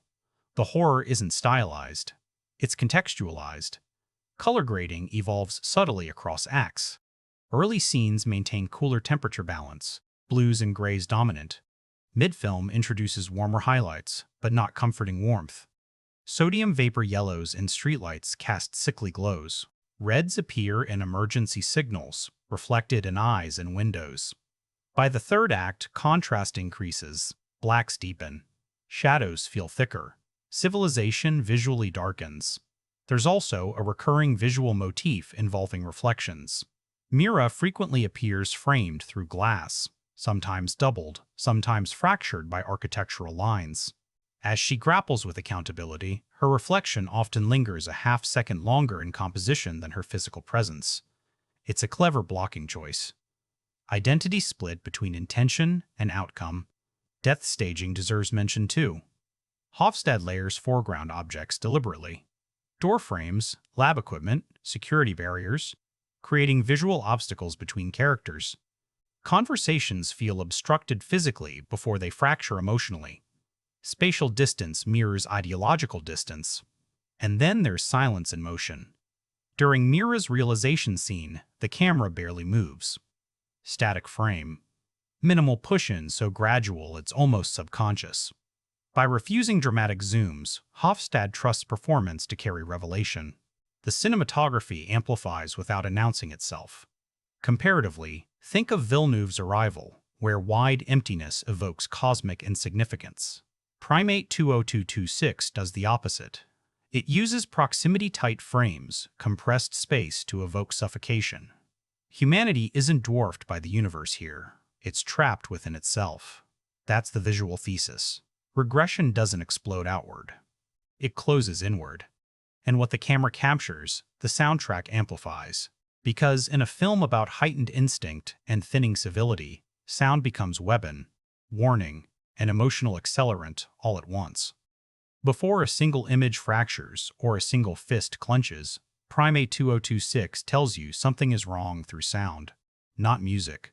Not dialogue. Texture. A low-frequency hum sits beneath early laboratory scenes, barely perceptible, more felt than heard.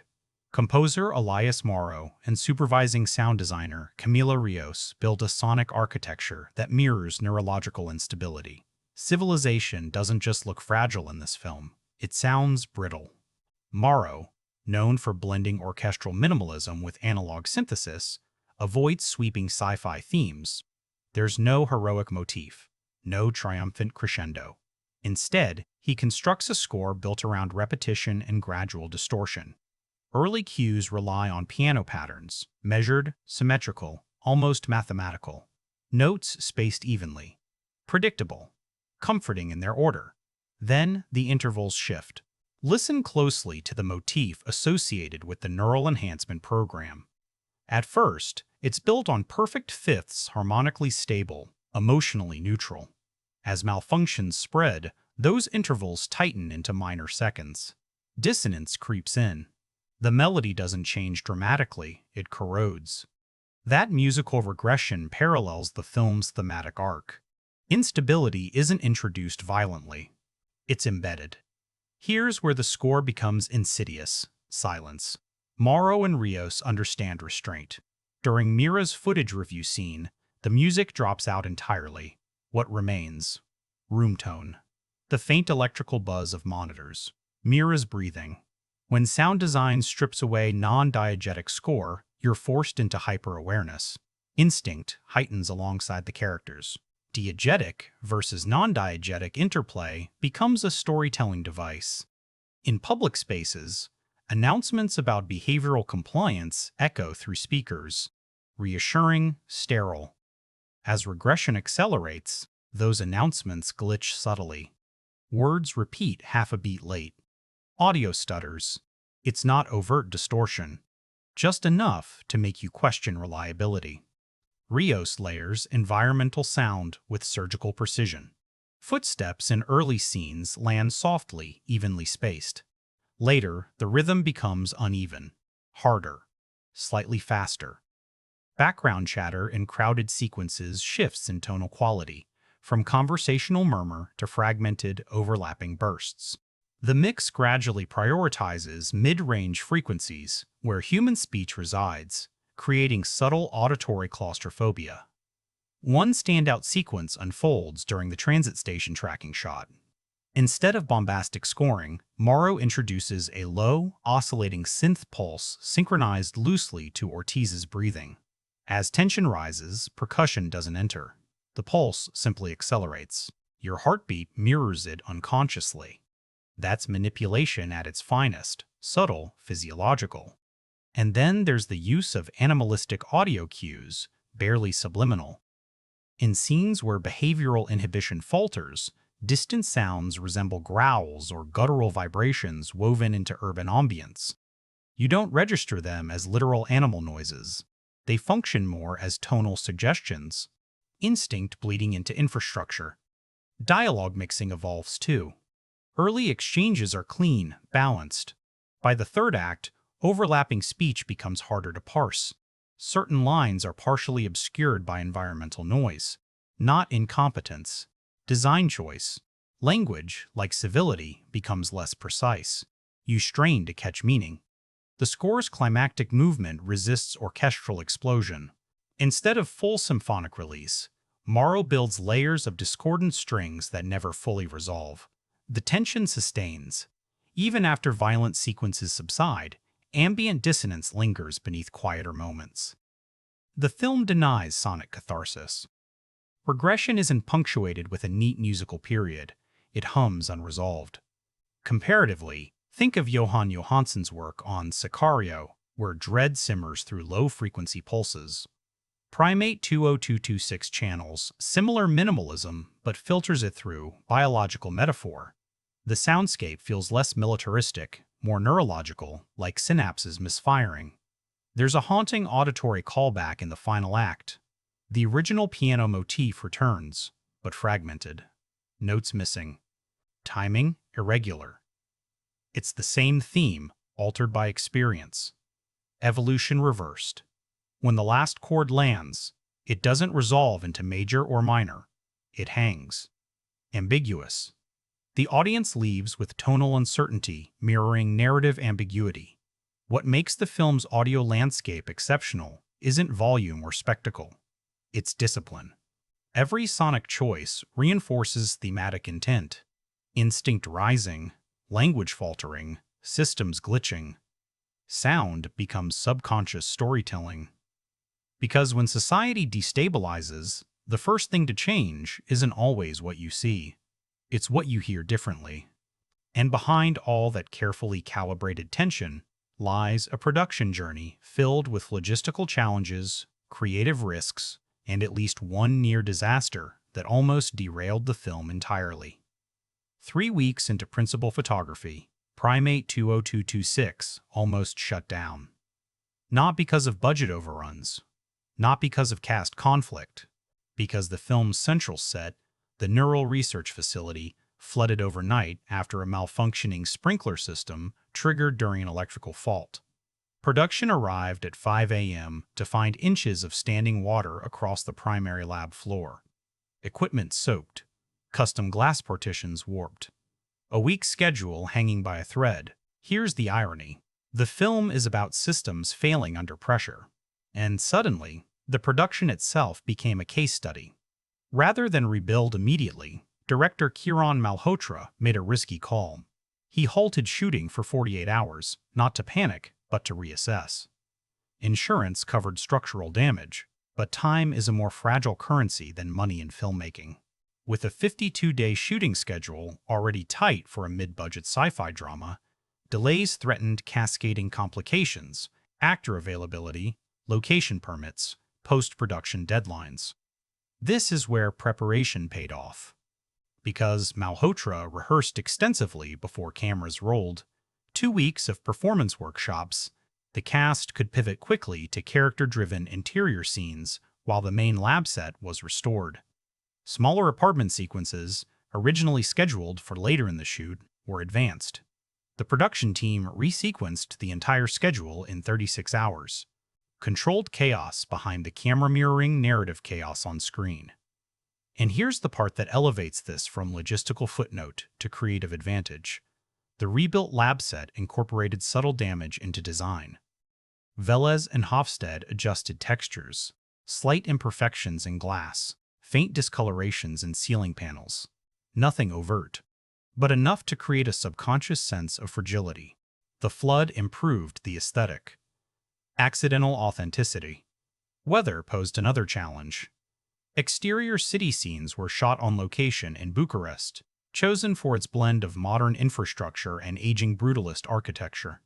Production began in late autumn, expecting overcast skies to enhance the film's cool color palette. Instead, an unseasonal heatwave hit mid-shoot. Clear blue skies. Harsh sunlight. Not the oppressive atmosphere the cinematographer envisioned. Rather than fight it entirely, Hofstede leaned into early brightness for first-act stability. Clean light became visual shorthand for societal confidence. When cloud cover finally rolled in weeks later, those grayer skies were reserved for escalating sequences. Nature cooperated narratively, even if unpredictably. The transit station tracking shot required military-level coordination. Over 200 extras. Moving trains. Rolling curfew announcements. The shot took 8 attempts across 2 nights. On the 7th take, a background performer improvised an aggressive outburst too early, disrupting choreography. Malhotra didn't yell. He reset calmly. On take 8, that performer's hesitation brief, uncertain, felt more authentic. It made the final cut. Improvisation also shaped smaller moments. During the dinner sequence, Marcus Ellery reportedly deviated from the script, interrupting Anya Kovalenko mid-line. Instead of correcting him, she reacted instinctively. Slight pause, narrowed eyes, then continuing without raising volume. That unscripted friction sharpened the scene. Boone later admitted the script was adjusted to preserve that interruption rhythm throughout. There were no major on-set conflicts reported, rare for a production juggling heavy themes and tight deadlines. Cast interviews describe Malhotra as collaborative but precise. He reportedly banned on-set monitors for actors during emotional scenes, encouraging performance trust rather than technical self-correction. That choice keeps performances organic. You're not watching actors calibrate for camera. You're watching them live in discomfort. One near derailment came during post-production rather than shooting. Early test screenings revealed audience confusion around the neural technology's mechanics. Studio notes suggested adding explanatory voiceover. Malhotra resisted. Instead, editor Sophia Marin tightened early scenes by trimming redundant exposition and reordering 2 laboratory sequences to clarify progression without over-explaining. The solution was structural, not verbal. Reshoots were minimal. 3 days focused primarily on reaction inserts to strengthen continuity in third-act sequences. No alternate ending filmed. The ambiguity was always intentional. That commitment matters. Too often, studios hedge bets with multiple conclusions. Primate 2026 chose thematic integrity over safety. Budget management also played a quiet but crucial role. By avoiding excessive CGI spectacle, the film allocated more resources toward practical environments and extended rehearsal. The production's discipline prevented financial strain from escalating into creative compromise. No bloated runtime, no unnecessary set pieces added to chase market trends. Perhaps the most telling behind-the-scenes story involves the final day of shooting. The last scene filmed wasn't the ending. It was an early laboratory sequence, symbolically returning the cast to the story's point of origin. Malhotra reportedly thanked the crew by reminding them, this was never about collapse. It was about reflection. A simple statement. But it frames the entire production ethos. Filmmaking is controlled chaos. Hundreds of moving parts aligning just long enough to capture illusion. Primate 2A226 faced its share of unpredictability, from flooding sets to weather pivots to editorial debates. Yet those pressures seem to have refined rather than diluted its vision. Because sometimes the most revealing test of a film about instability is how its creators handle instability themselves. Of course, artistic resilience is one thing, commercial reality is another. And once the cameras stopped rolling, Primate 2026 faced its next evolutionary trial, the box office. The opening weekend numbers told a complicated story.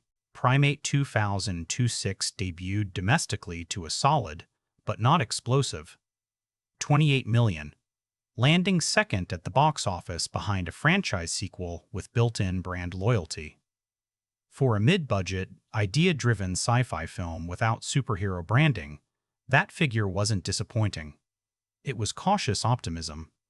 Industry analysts had projected anywhere between 22 and 35 million, reflecting uncertainty about how mainstream audiences would respond to a cerebral dystopian premise marketed without heavy action spectacle.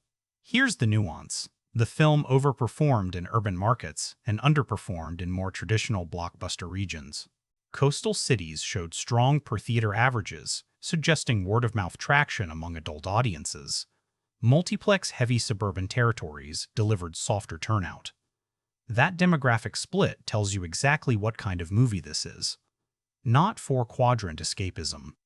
Targeted intellectual genre fare. The production budget, estimated in the 60-80 million range, placed the film in a financially delicate category. Large enough to require global engagement. Small enough to avoid catastrophic risk. Marketing spend reportedly remained disciplined, leaning into thematic intrigue rather than explosion-heavy trailers.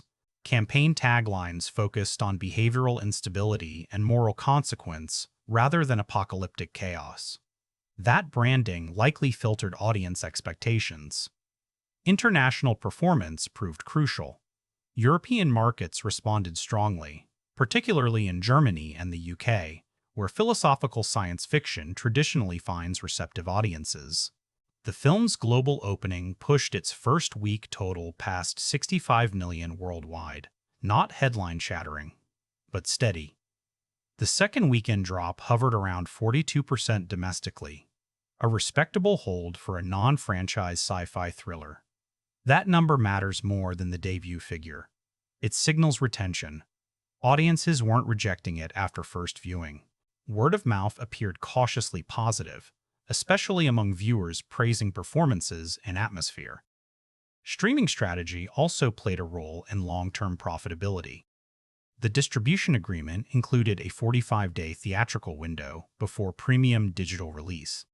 When the film transitioned to streaming platforms, it reportedly surged into top-viewed charts during its first 2 weeks of availability. Exact viewership figures weren't publicly disclosed, but third-party tracking indicated strong engagement among adult demographics aged 25 to 44. Merchandising revenue remained minimal, intentionally so. This was never positioned as toy-driven IP. Instead, ancillary profits came through international licensing deals and educational streaming packages. Universities reportedly screened the film in ethics and behavioral science courses, extending its cultural shelf life beyond commercial theaters. Financially, the film appears to have crossed into profitability territory after international grosses and digital revenue are factored in, though it didn't generate blockbuster margins. And that's important. Primate 2000-2002 wasn't built for explosive commercial dominance. It was built for sustainability, a thinking person's sci-fi that finds audience gradually rather than instantly. Comparatively, think of films like Ex Machina or Arrival. Neither opened like superhero juggernauts. Both demonstrated long-term staying power.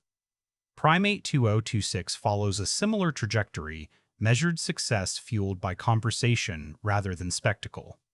There's also the matter of competition. Releasing in early autumn positioned the film between summer tentpoles and holiday prestige dramas. That window allowed it breathing room from franchise fatigue while aligning it with awards, season buzz. Smart scheduling. Critically, the film's box office performance underscores a broader industry reality. Original, mid-budget genre films face uphill battles in a market dominated by intellectual property. The fact that Primate 2026 achieved commercial viability without sequel branding signals audience appetite for thoughtful science fiction, if marketed carefully. Was it a runaway hit? No. Was it a financial misfire? Also, no.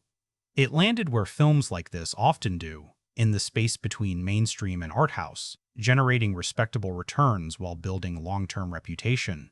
Sometimes, success isn't measured in explosive opening weekends, but in cultural endurance. And that endurance depends heavily on critical reception, because for films rooted in ideas rather than spectacle, reviews shape narrative as much as marketing ever could. Critics didn't agree on everything about Primate 2026, and that's exactly why it lingered. The film debuted with a 78% score on Rotten Tomatoes, hovering in that intriguing space between consensus approval and polarized debate. Metacritic placed it at 72 generally favorable, but hardly unanimous acclaim. IMDb audience ratings settled around 7.4 in its first month, reflecting steady appreciation without euphoric overpraise. These numbers tell a story, respected, discussed, but not universally adored. Early festival screenings, particularly at Toronto's Midnight Madness sidebar, sparked a media conversation. Some critics hailed it as one of the more intellectually disciplined science fiction entries of the year. Others argued it sacrificed emotional immediacy for thematic density. Both readings have merit. The strongest praise centered on performance and atmosphere. Reviewers consistently highlighted Anya Kovalenko's restraint, describing her portrayal of Mira as controlled to the point of fracture and quietly devastating. That word, quietly, appeared frequently. The film's refusal to indulge in spectacle became its calling card. But here's where discourse split. Some critics embraced the ambiguity of the ending, arguing that unresolved tension aligned perfectly with the film's thesis about irreversibility. Others found that same ambiguity frustrating, an intellectual shrug where they wanted catharsis. The debate wasn't about quality of execution. It was about appetite for uncertainty. One prominent critic framed it this way: "It's a film that withholds the comfort of clarity, because clarity is exactly what its characters have lost." That interpretation reframed the ending not as narrative evasion, but thematic integrity. Still, audiences accustomed to resolution-driven thrillers occasionally pushed back. There was also conversation around pacing. The deliberate second act, heavy on dialogue, light on action, earned admiration from those who value slow burn escalation. But viewers expecting dystopian spectacle sometimes labeled it restrained to a fault. The word measured appeared in both praise and critique. Social media amplified that divide. Think piece culture embraced the film almost immediately. Threads dissected the neurological ethics at its core. Behavioral scientists weighed in on the plausibility of impulse-dampening technologies. The discourse extended beyond cinema into academic spaces, a rare crossover for genre filmmaking. At the same time, casual viewers debated whether the film was too subtle for its own premise. That tension between intellectual ambition and mainstream accessibility became part of the film's identity. Awards season reflected similar patterns. While it didn't dominate major categories, Kovalenko earned several Critics' Circle nominations for Best Actress. The score received shortlists for original composition recognition, praised for its disciplined minimalism. Production design also garnered technical nods in genre-specific awards circuits. What the film didn't receive were major blockbuster-style accolades, no sweeping Oscar campaign, no runaway awards momentum. Instead, it occupied that quieter prestige lane, respected by craft guilds, debated by critics, revisited by academics. Culturally, its timing mattered. Released amid ongoing global conversations about mental health, behavioral control, and technological overreach, Primate 2026 tapped into existing anxieties without feeling opportunistic. The film didn't scream its relevance. It hummed with it. Mimetically, it never exploded into viral absurdity. No catchphrases dominating timelines, but certain still frames, particularly mirror-framed through fractured glass, circulated widely as symbolic imagery. Think of it as aesthetic virality rather than comedic meme culture. Perhaps most telling is the re-evaluation trend already underway. In year-end lists, several publications ranked it higher than initial opening week reviews suggested. That trajectory mirrors films that reward contemplation rather than immediate adrenaline. Because Primate 2026 isn't designed for instant gratification, it's designed for lingering unease. And lingering unease is the bridge to legacy.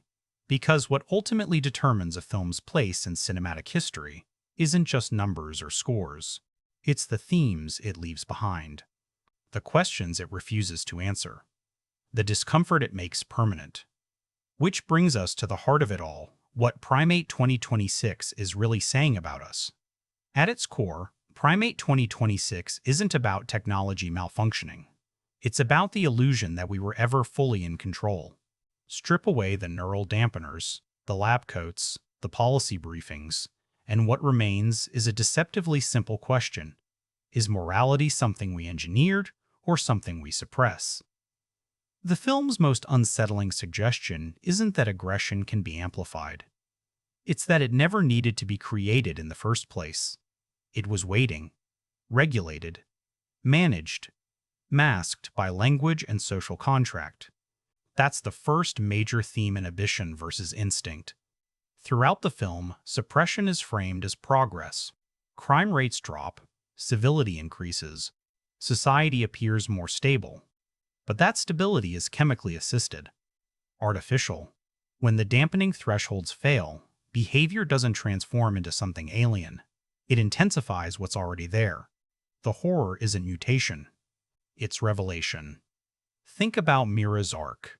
She believes in refinement, in optimization, in smoothing the rough edges of human impulse.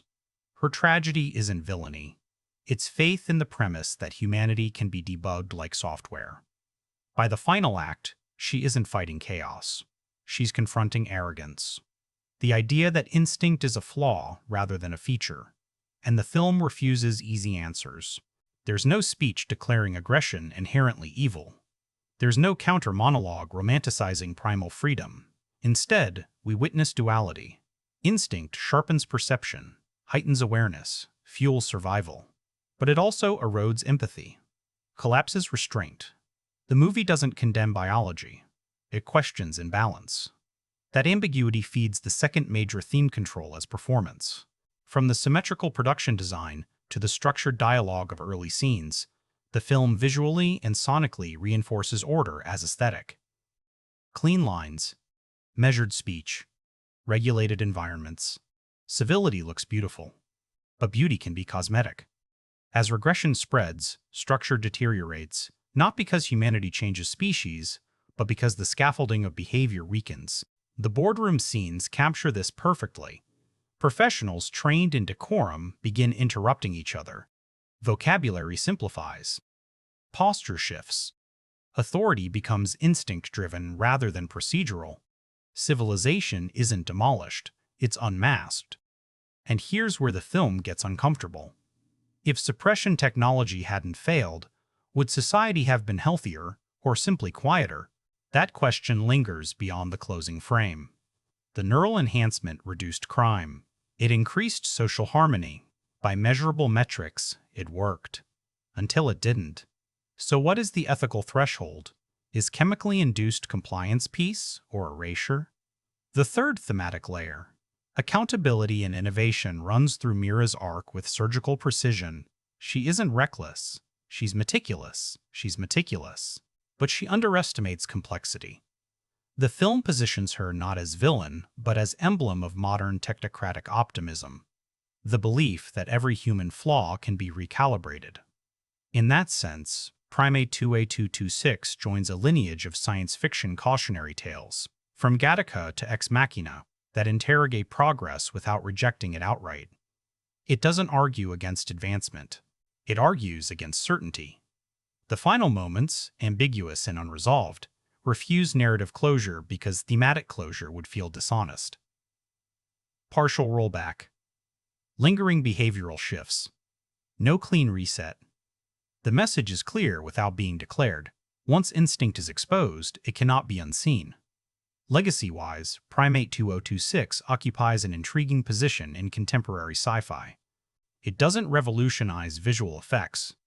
It doesn't redefine genre mechanics. What it does is commit to psychological specificity. In an era saturated with franchise escalation and multiversal spectacle, it narrows its lens to something intimate, human impulse under a microscope.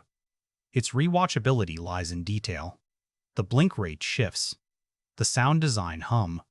The production design asymmetry. These layers reward attention. This isn't background entertainment. It's participatory cinema. The more you observe, the more it reveals. Is it flawless? No. The deliberate pacing may test viewers seeking momentum. The ambiguity may frustrate those craving definitive answers. And its intellectual restraint occasionally edges toward emotional distance. But those perceived weaknesses stem directly from its convictions. The film chooses discomfort over reassurance. For audiences who want clean heroes and villains, it may feel unsatisfying. For viewers willing to sit in moral gray space, it's quietly potent. In my view, Primate 20226 succeeds not because it predicts the future, but because it reflects the present. We already debate behavioral algorithms. We already outsource impulse regulation to technology, notifications shaping attention, platforms shaping reaction. The neural dampener is metaphor. Amplified, yes, but metaphor nonetheless. And that's why the film lingers. Not as spectacle, not as prophecy. As mirror. Final verdict. A restrained, intellectually engaging sci-fi drama that prioritizes psychological truth over blockbuster bombast. It may never dominate pop culture the way franchise giants do. But years from now, it's the kind of film that resurfaces in conversation, referenced in ethics classes, revisited in think pieces, appreciated more fully with distance. Civilization in Primate 2026 doesn't fall with a roar. It thins with a whisper. And the unsettling part? The whisper sounds familiar. If Primate 28226 lingers as a mirror, then let's lean closer into the reflection. Because beneath the plot mechanics and production craft sits a deeper philosophical engine, one that borrows less from traditional dystopia and more from evolutionary psychology. The film isn't really asking whether technology can fail. It's asking whether morality is a biological upgrade, or a behavioral restraint layered over something older. Here's the uncomfortable thesis. The film circles without stating outright, empathy might not be default. It might be negotiated. Evolutionary psychologists often argue that cooperation evolved not from pure altruism, but from reciprocal benefit. You protect the tribe because survival improves. You restrain violence because retaliation threatens. Civilization, then, becomes a network of mutually agreed inhibitions. What Primate 2000-2026 proposes is terrifyingly simple. What happens when inhibition isn't socially learned, but chemically enforced? The neural dampener doesn't create morality. It suppresses volatility. And that distinction matters. Throughout the film, aggression is treated less like villainy and more like energy. Neutral until directed. Early lab scenes show measurable decreases in violent crime statistics. Charts flatten. Data stabilizes. Society looks improved. But improvement achieved through suppression raises a philosophical red flag. If goodness requires chemical restraint, is it goodness at all? Think about Mira's belief system. She sees behavior as circuitry. Impulse equals signal, signal equals response. Modify the signal, refine the outcome. It's a technocratic worldview rooted in modern optimization culture. Fix inefficiency, remove friction, streamline humanity. But evolution doesn't prioritize comfort, it prioritizes survival. When the dampener malfunctions and inhibition thresholds drop, people don't transform into monsters. They become immediate, reactive, territorial. Language shrinks. Physicality increases. These traits aren't alien. They're ancestral. And here's where the film gets philosophically sharp. Aggression and empathy share neurological real estate. Both are tied to limbic activation. Heightened instinct sharpens perception.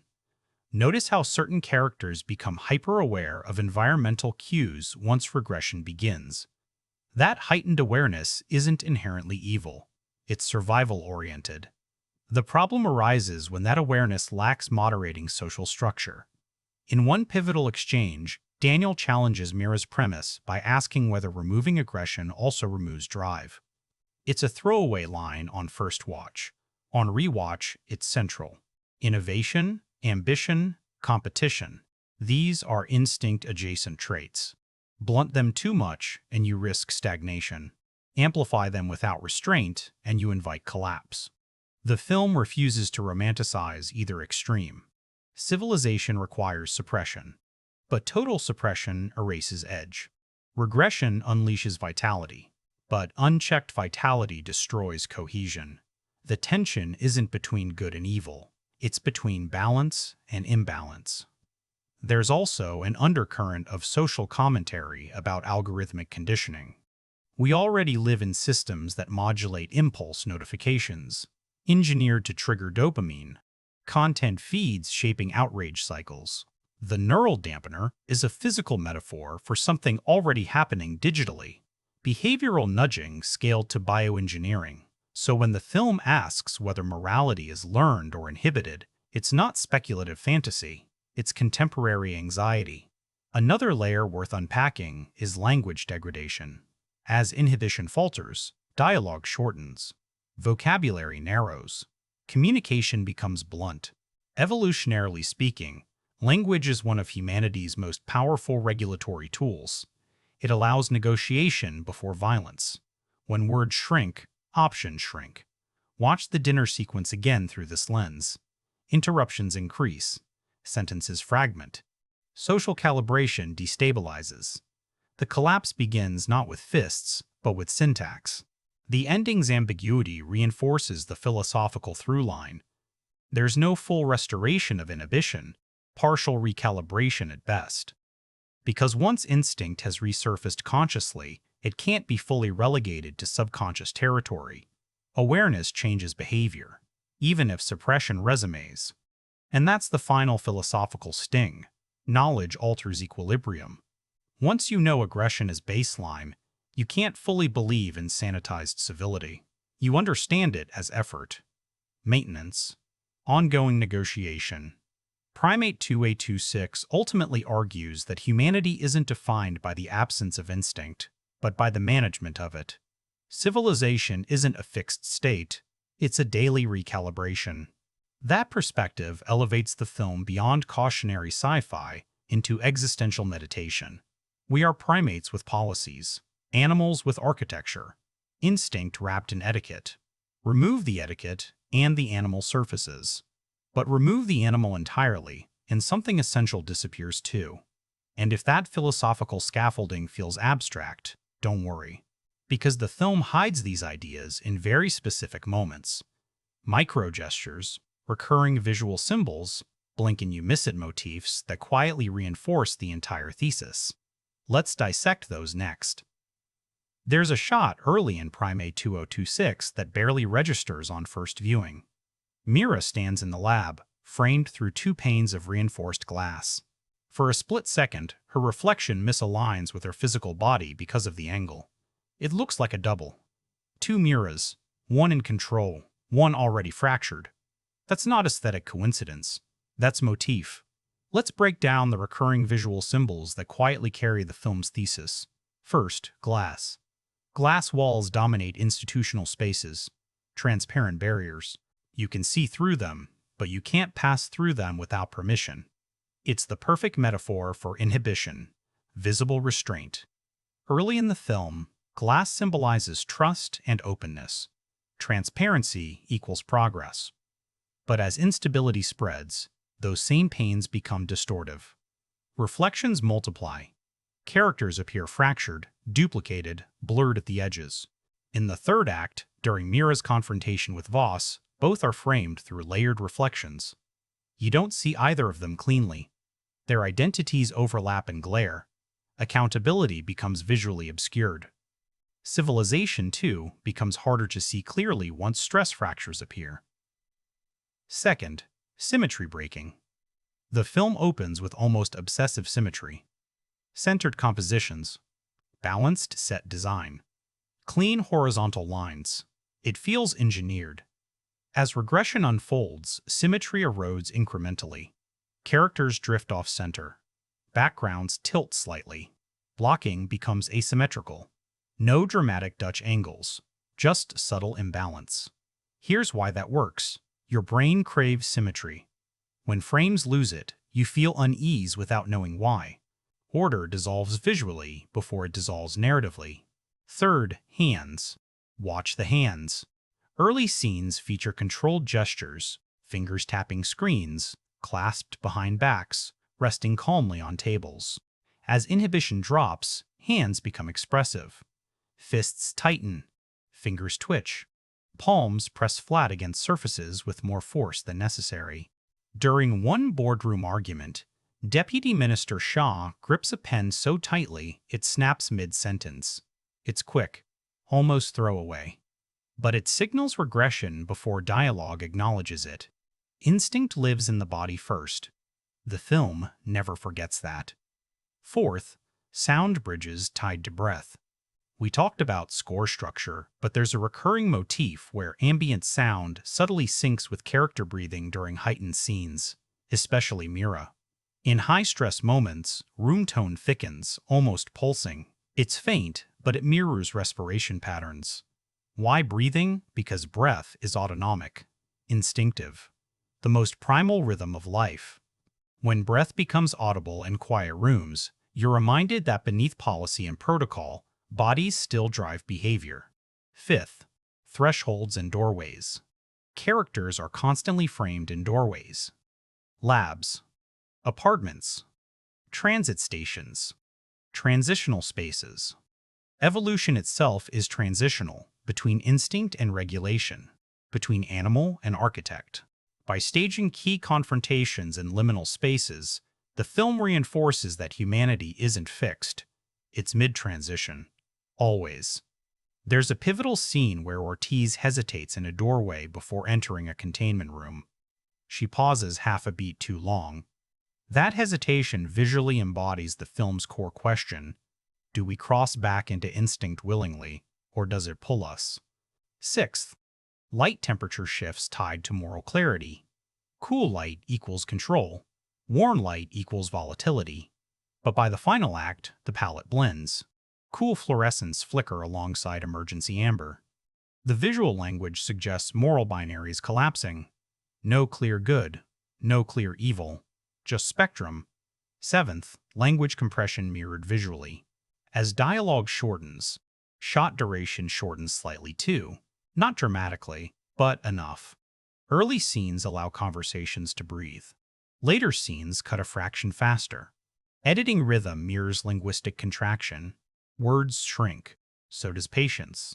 There's also a micro detail in the final act worth noting. Mira signs a document authorizing partial rollback of the dampener. The pen hesitates over paper. Her signature appears slightly shakier than earlier lab annotations shown in the first act. It's barely visible, but it tells you everything. Confidence degraded. And then there's the final visual echo, fractured reflection returning in the closing frame.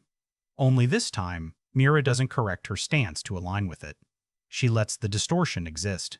Acceptance rather than denial. Symbolism in Primate 2000 never screams. It whispers. That restraint is part of its power. Because heavy-handed metaphor would undermine its thesis. Instinct isn't loud at first. It's incremental. Visual storytelling mirrors behavioral escalation. And all these motifs, glass, symmetry, hands, breath, thresholds, position the film within a broader science fiction lineage. It's not alone in interrogating human optimization. It's part of a cinematic conversation stretching decades. Let's widen the lens and place it within that canon next. Science fiction has always been a genre obsessed with upgrades. Stronger bodies, smarter machines, cleaner futures. From Gattaca's genetic hierarchies to Blade Runner's artificial consciousness, the genre keeps asking the same question in different costumes. What happens when humanity tries to refine itself? Primate 20226 slides directly into that lineage, but it does something slightly different. It's not fascinated with transcendence. It's fascinated with restraint. Compare it first to Gattaca. Andrew Niccol's film imagines a world where genetic perfection becomes currency. There, enhancement creates exclusion. The conflict is social stratification. In Primate 2002, enhancement doesn't divide society into superior and inferior classes. It attempts to flatten volatility across everyone. Instead of elevating some, it dampens all. The danger isn't inequality, it's uniformity. Then there's Ex Machina. Alex Garland's film interrogates artificial intelligence and manipulation, framing humanity as both creator and prisoner of its own inventions. But Garland's lens focuses outward, on something other than human biology gaining agency. Primate 20226 keeps the threat internal. There's no rogue AI here. No external consciousness. The system fails, yes, but the violence originates from within human neurology. The monster isn't synthetic. It's ancestral. Think about A Clockwork Orange. Kubrick explored state-enforced behavioral conditioning decades ago. Alex is chemically reprogrammed to reject violence, stripping him of free will. Kubrick's thesis leaned heavily into moral autonomy. Goodness chosen versus goodness imposed. Primate 2002 echoes that argument, but with more ambiguity. It doesn't frame suppression as inherently immoral. It shows its benefits. Lower crime, safer cities. It tempts you to accept the trade-off. That's what makes it modern. Contemporary audiences already live with algorithmic conditioning. Behavioral nudges. Data-driven manipulation. The neural dampener feels like a logical next step rather than dystopian exaggeration. It also shares DNA with Children of Men, though in reverse scale. Alfonso Cuarón depicted a society collapsing due to infertility, hope evaporating at the species level. The camera in that film emphasized vast societal decay. Primate 2226 contracts the lens. Collapse isn't planetary. It's interpersonal. Civilization phrased through dinner conversations and boardroom arguments before it erupts publicly. And then there's Arrival. Villeneuve's film used language as its central philosophical axis, communication shaping perception. Primate 2026 inverts that approach. As instinct rises, language deteriorates. Communication simplifies. Words fail before infrastructure does. If arrival suggests language expands humanity, Primate 2026 warns that losing linguistic precision contracts it. Genre placement also matters commercially. In an era dominated by multiverse spectacle and franchise escalation, Primate 2026 aligns more closely with mid-budget prestige sci-fi, a category that has struggled but never vanished. Films like Annihilation, Ad Astra, and Under the Skin didn't dominate box offices, but they carved intellectual niches. They demand participation rather than passive consumption. That's where this film sits. It doesn't redefine visual effects. It doesn't revolutionize action choreography. It advances conversation. Its ambition is thematic cohesion rather than sensory overload. And here's a key distinction. Many sci-fi cautionary tales externalize blame.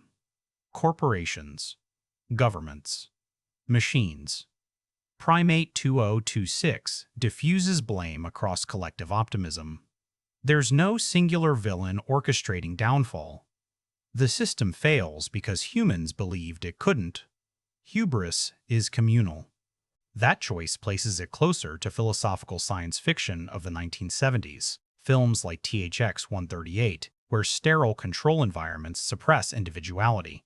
But where George Lucas's dystopia felt cold and mechanized, Primate 2026 feels biological, messier, sweaty, alive. Even its ending aligns with contemporary genre shifts. Modern sci-fi increasingly embraces ambiguity over tidy resolution. Think Annihilation's Mirrored Self or Blade Runner, 2049's existential quiet. Audiences have grown more comfortable with unresolved tension. Primate 2026 trusts that maturity. Canon placement is tricky for newer entries. Legacy requires time. But thematically, the film belongs to a subset of sci-fi that interrogates optimization culture. In a world obsessed with productivity hacks, mental wellness apps, dopamine regulation, and behavioral metrics, a story about chemically engineered civility feels less speculative and more predictive. What makes it distinct within that conversation is tone. It doesn't rage against technology. It questions certainty. It doesn't celebrate primal instinct. It questions imbalance. It's a bridge film connecting classic bioethics narratives to modern algorithmic anxieties. And perhaps its greatest strength within the genre is restraint. It refuses escalation for escalation's sake. It understands that the scariest evolution isn't explosive, it's incremental. Which raises the final question worth exploring. What does this mean for the industry? For future stories? For potential continuation? Because if Primate 2006 leaves us with unresolved instinct, cinema itself might be just getting started with this particular thread. Let's talk long-term impact and whether this world is truly finished. Whether Primate 2000, whether Primate 2006 becomes a franchise isn't the most interesting question. The more compelling one is this. Did it quietly reopen a door Hollywood had been inching away from? For the better part of a decade, mid-budget adult science fiction has lived in an unstable space. Too expensive for art house safety, not explosive enough for tentpole dominance. Studios gravitated toward intellectual property with built-in fan bases because financial predictability outweighed creative risk. In that climate, original high-concept sci-fi often felt like a gamble. Primate 2026 didn't shatter the model. But it proved something important. There is still measurable appetite for speculative stories that prioritize psychology over pyrotechnics. Its respectable box office hold, strong streaming performance, and continued academic conversation signaled to studios that idea-driven sci-fi can survive. If budget discipline and marketing precision align, it didn't need $200 million to function. It needed focus. And that might be its quiet industry impact. There's already been subtle ripple effect. Within a year of its release, two separate mid-tier studios greenlit neurologically themed thrillers, both reportedly citing audience engagement data tied to behavioral science narratives. Coincidence? Maybe. But trends rarely emerge in isolation. What Primate 20226 did particularly well was target adult audiences without alienating younger ones. It didn't rely on nostalgia. It didn't rely on legacy characters. It relied on tension and concept. That's valuable in a market saturated with familiarity. Now, about continuation. The film's ending leaves narrative space without demanding expansion. Partial rollback of the neural dampener. Lingering behavioral shifts. A society recalibrating but not restored. That's fertile ground. That's fertile ground. But here's the thing. Sequel viability depends on thematic evolution, not just plot extension. If a follow-up simply escalates chaos, bigger riots, broader collapse, it risks betraying the original's restraint. The strength of Primate 2026 lies in intimacy. Any continuation would need to deepen the philosophical inquiry rather than inflate spectacle. Imagine a sequel exploring voluntary instinct amplification. A subculture emerging that rejects suppression entirely. Civilization splitting not by malfunction, but by choice. That direction would evolve the conversation from accidental regression to ideological division. Because that's where modern tension truly lives. Not in systems breaking, but in factions forming. Malhotra has remained publicly non-committal about a sequel, emphasizing that the story was conceived as self-contained. But he's also acknowledged that the world remains intentionally unresolved. That ambiguity is both artistic closure and strategic openness. There's also potential in long-term cultural reevaluation. Some films age louder, others age deeper. Primate 2000-2026 feels like the latter. As conversations around neurotechnology, behavioral modification, and algorithmic governance intensify over the coming years, the film may gain renewed relevance. It could transition from speculative drama to cautionary artifact. Industry cycles often rediscover films like this. Titles that initially occupy mid-tier prestige slots sometimes gain cult intellectual followings, not because they were overlooked, but because they were ahead of conversational curve. Streaming longevity supports that trajectory. Without the pressure of opening weekend dominance, films can accumulate audience slowly. Discussion compounds. Analysis expands. University syllabi adopt. Essays proliferate. And then there's the broader genre implication. Science fiction historically mirrors contemporary anxiety. Cold War fears birthed alien invasion narratives. Post-9/11 cinema leaned into surveillance and paranoia. Today's anxiety revolves around control data. Control, behavioral control, informational control. Primate 202-2026 fits squarely within that evolution. Its long-term impact may not be measured in sequels. It may be measured in sequels. It may be measured in tone. In the normalization of quieter, morally ambiguous sci-fi within mainstream release calendars. But let's go one layer deeper. The film subtly challenges the industry's obsession with escalation. Not every idea requires franchise expansion. Not every unresolved ending demands cinematic universe construction. Sometimes thematic endurance is stronger than narrative continuation. Would I watch a sequel? If handled with philosophical discipline, yes. But part of the film's power lies in incompleteness. The uncertainty forces ongoing interpretation. And that's rare in a market addicted to closure. Ultimately, Primate 2226 might influence future filmmakers more than future box office charts. Young directors raised in the algorithm age may see it as blueprint proof that you can build tension from behavioral nuance rather than explosive excess. That's legacy of a different kind. Not domination, not ubiquity, influence. And perhaps that's fitting for a film about subtle shifts rather than loud revolutions. Because evolution rarely announces itself. It accumulates, rarely announces itself. it accumulates.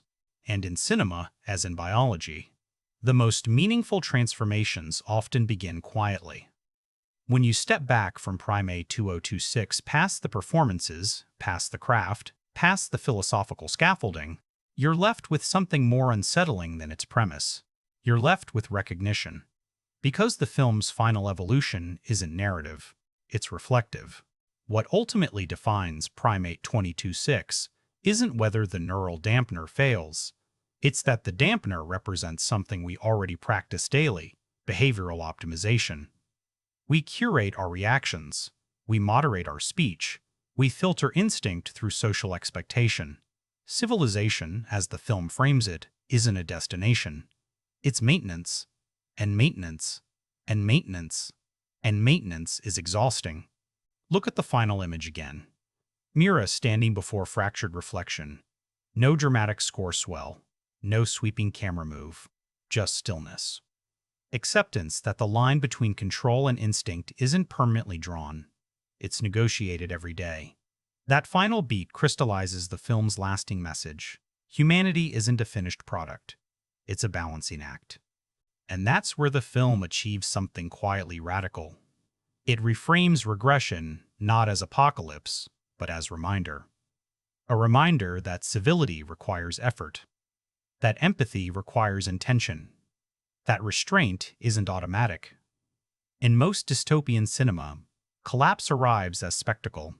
Cities burning, infrastructure crumbling, society screaming. Primate 2026 does something braver. It shows collapse as thinning. Language thinning, patience thinning, trust thinning. The apocalypse here is incremental, which feels disturbingly familiar. In an era of shortened attention spans, algorithmically amplified outrage, and constant behavioral nudging, the neural dampener reads less like science fiction and more like metaphor. We already regulate ourselves digitally. We already outsource impulse management to systems. The film simply asks what happens when that regulation becomes biological. And it refuses to answer comfortably. There's no moralizing monologue condemning innovation. No triumphant speech restoring faith in human goodness. Instead, it leaves you in tension, aware that instinct is neither enemy nor savior. It's raw material. That complexity is the film's ultimate strength and its dividing line. For viewers seeking clean resolution, it withholds satisfaction.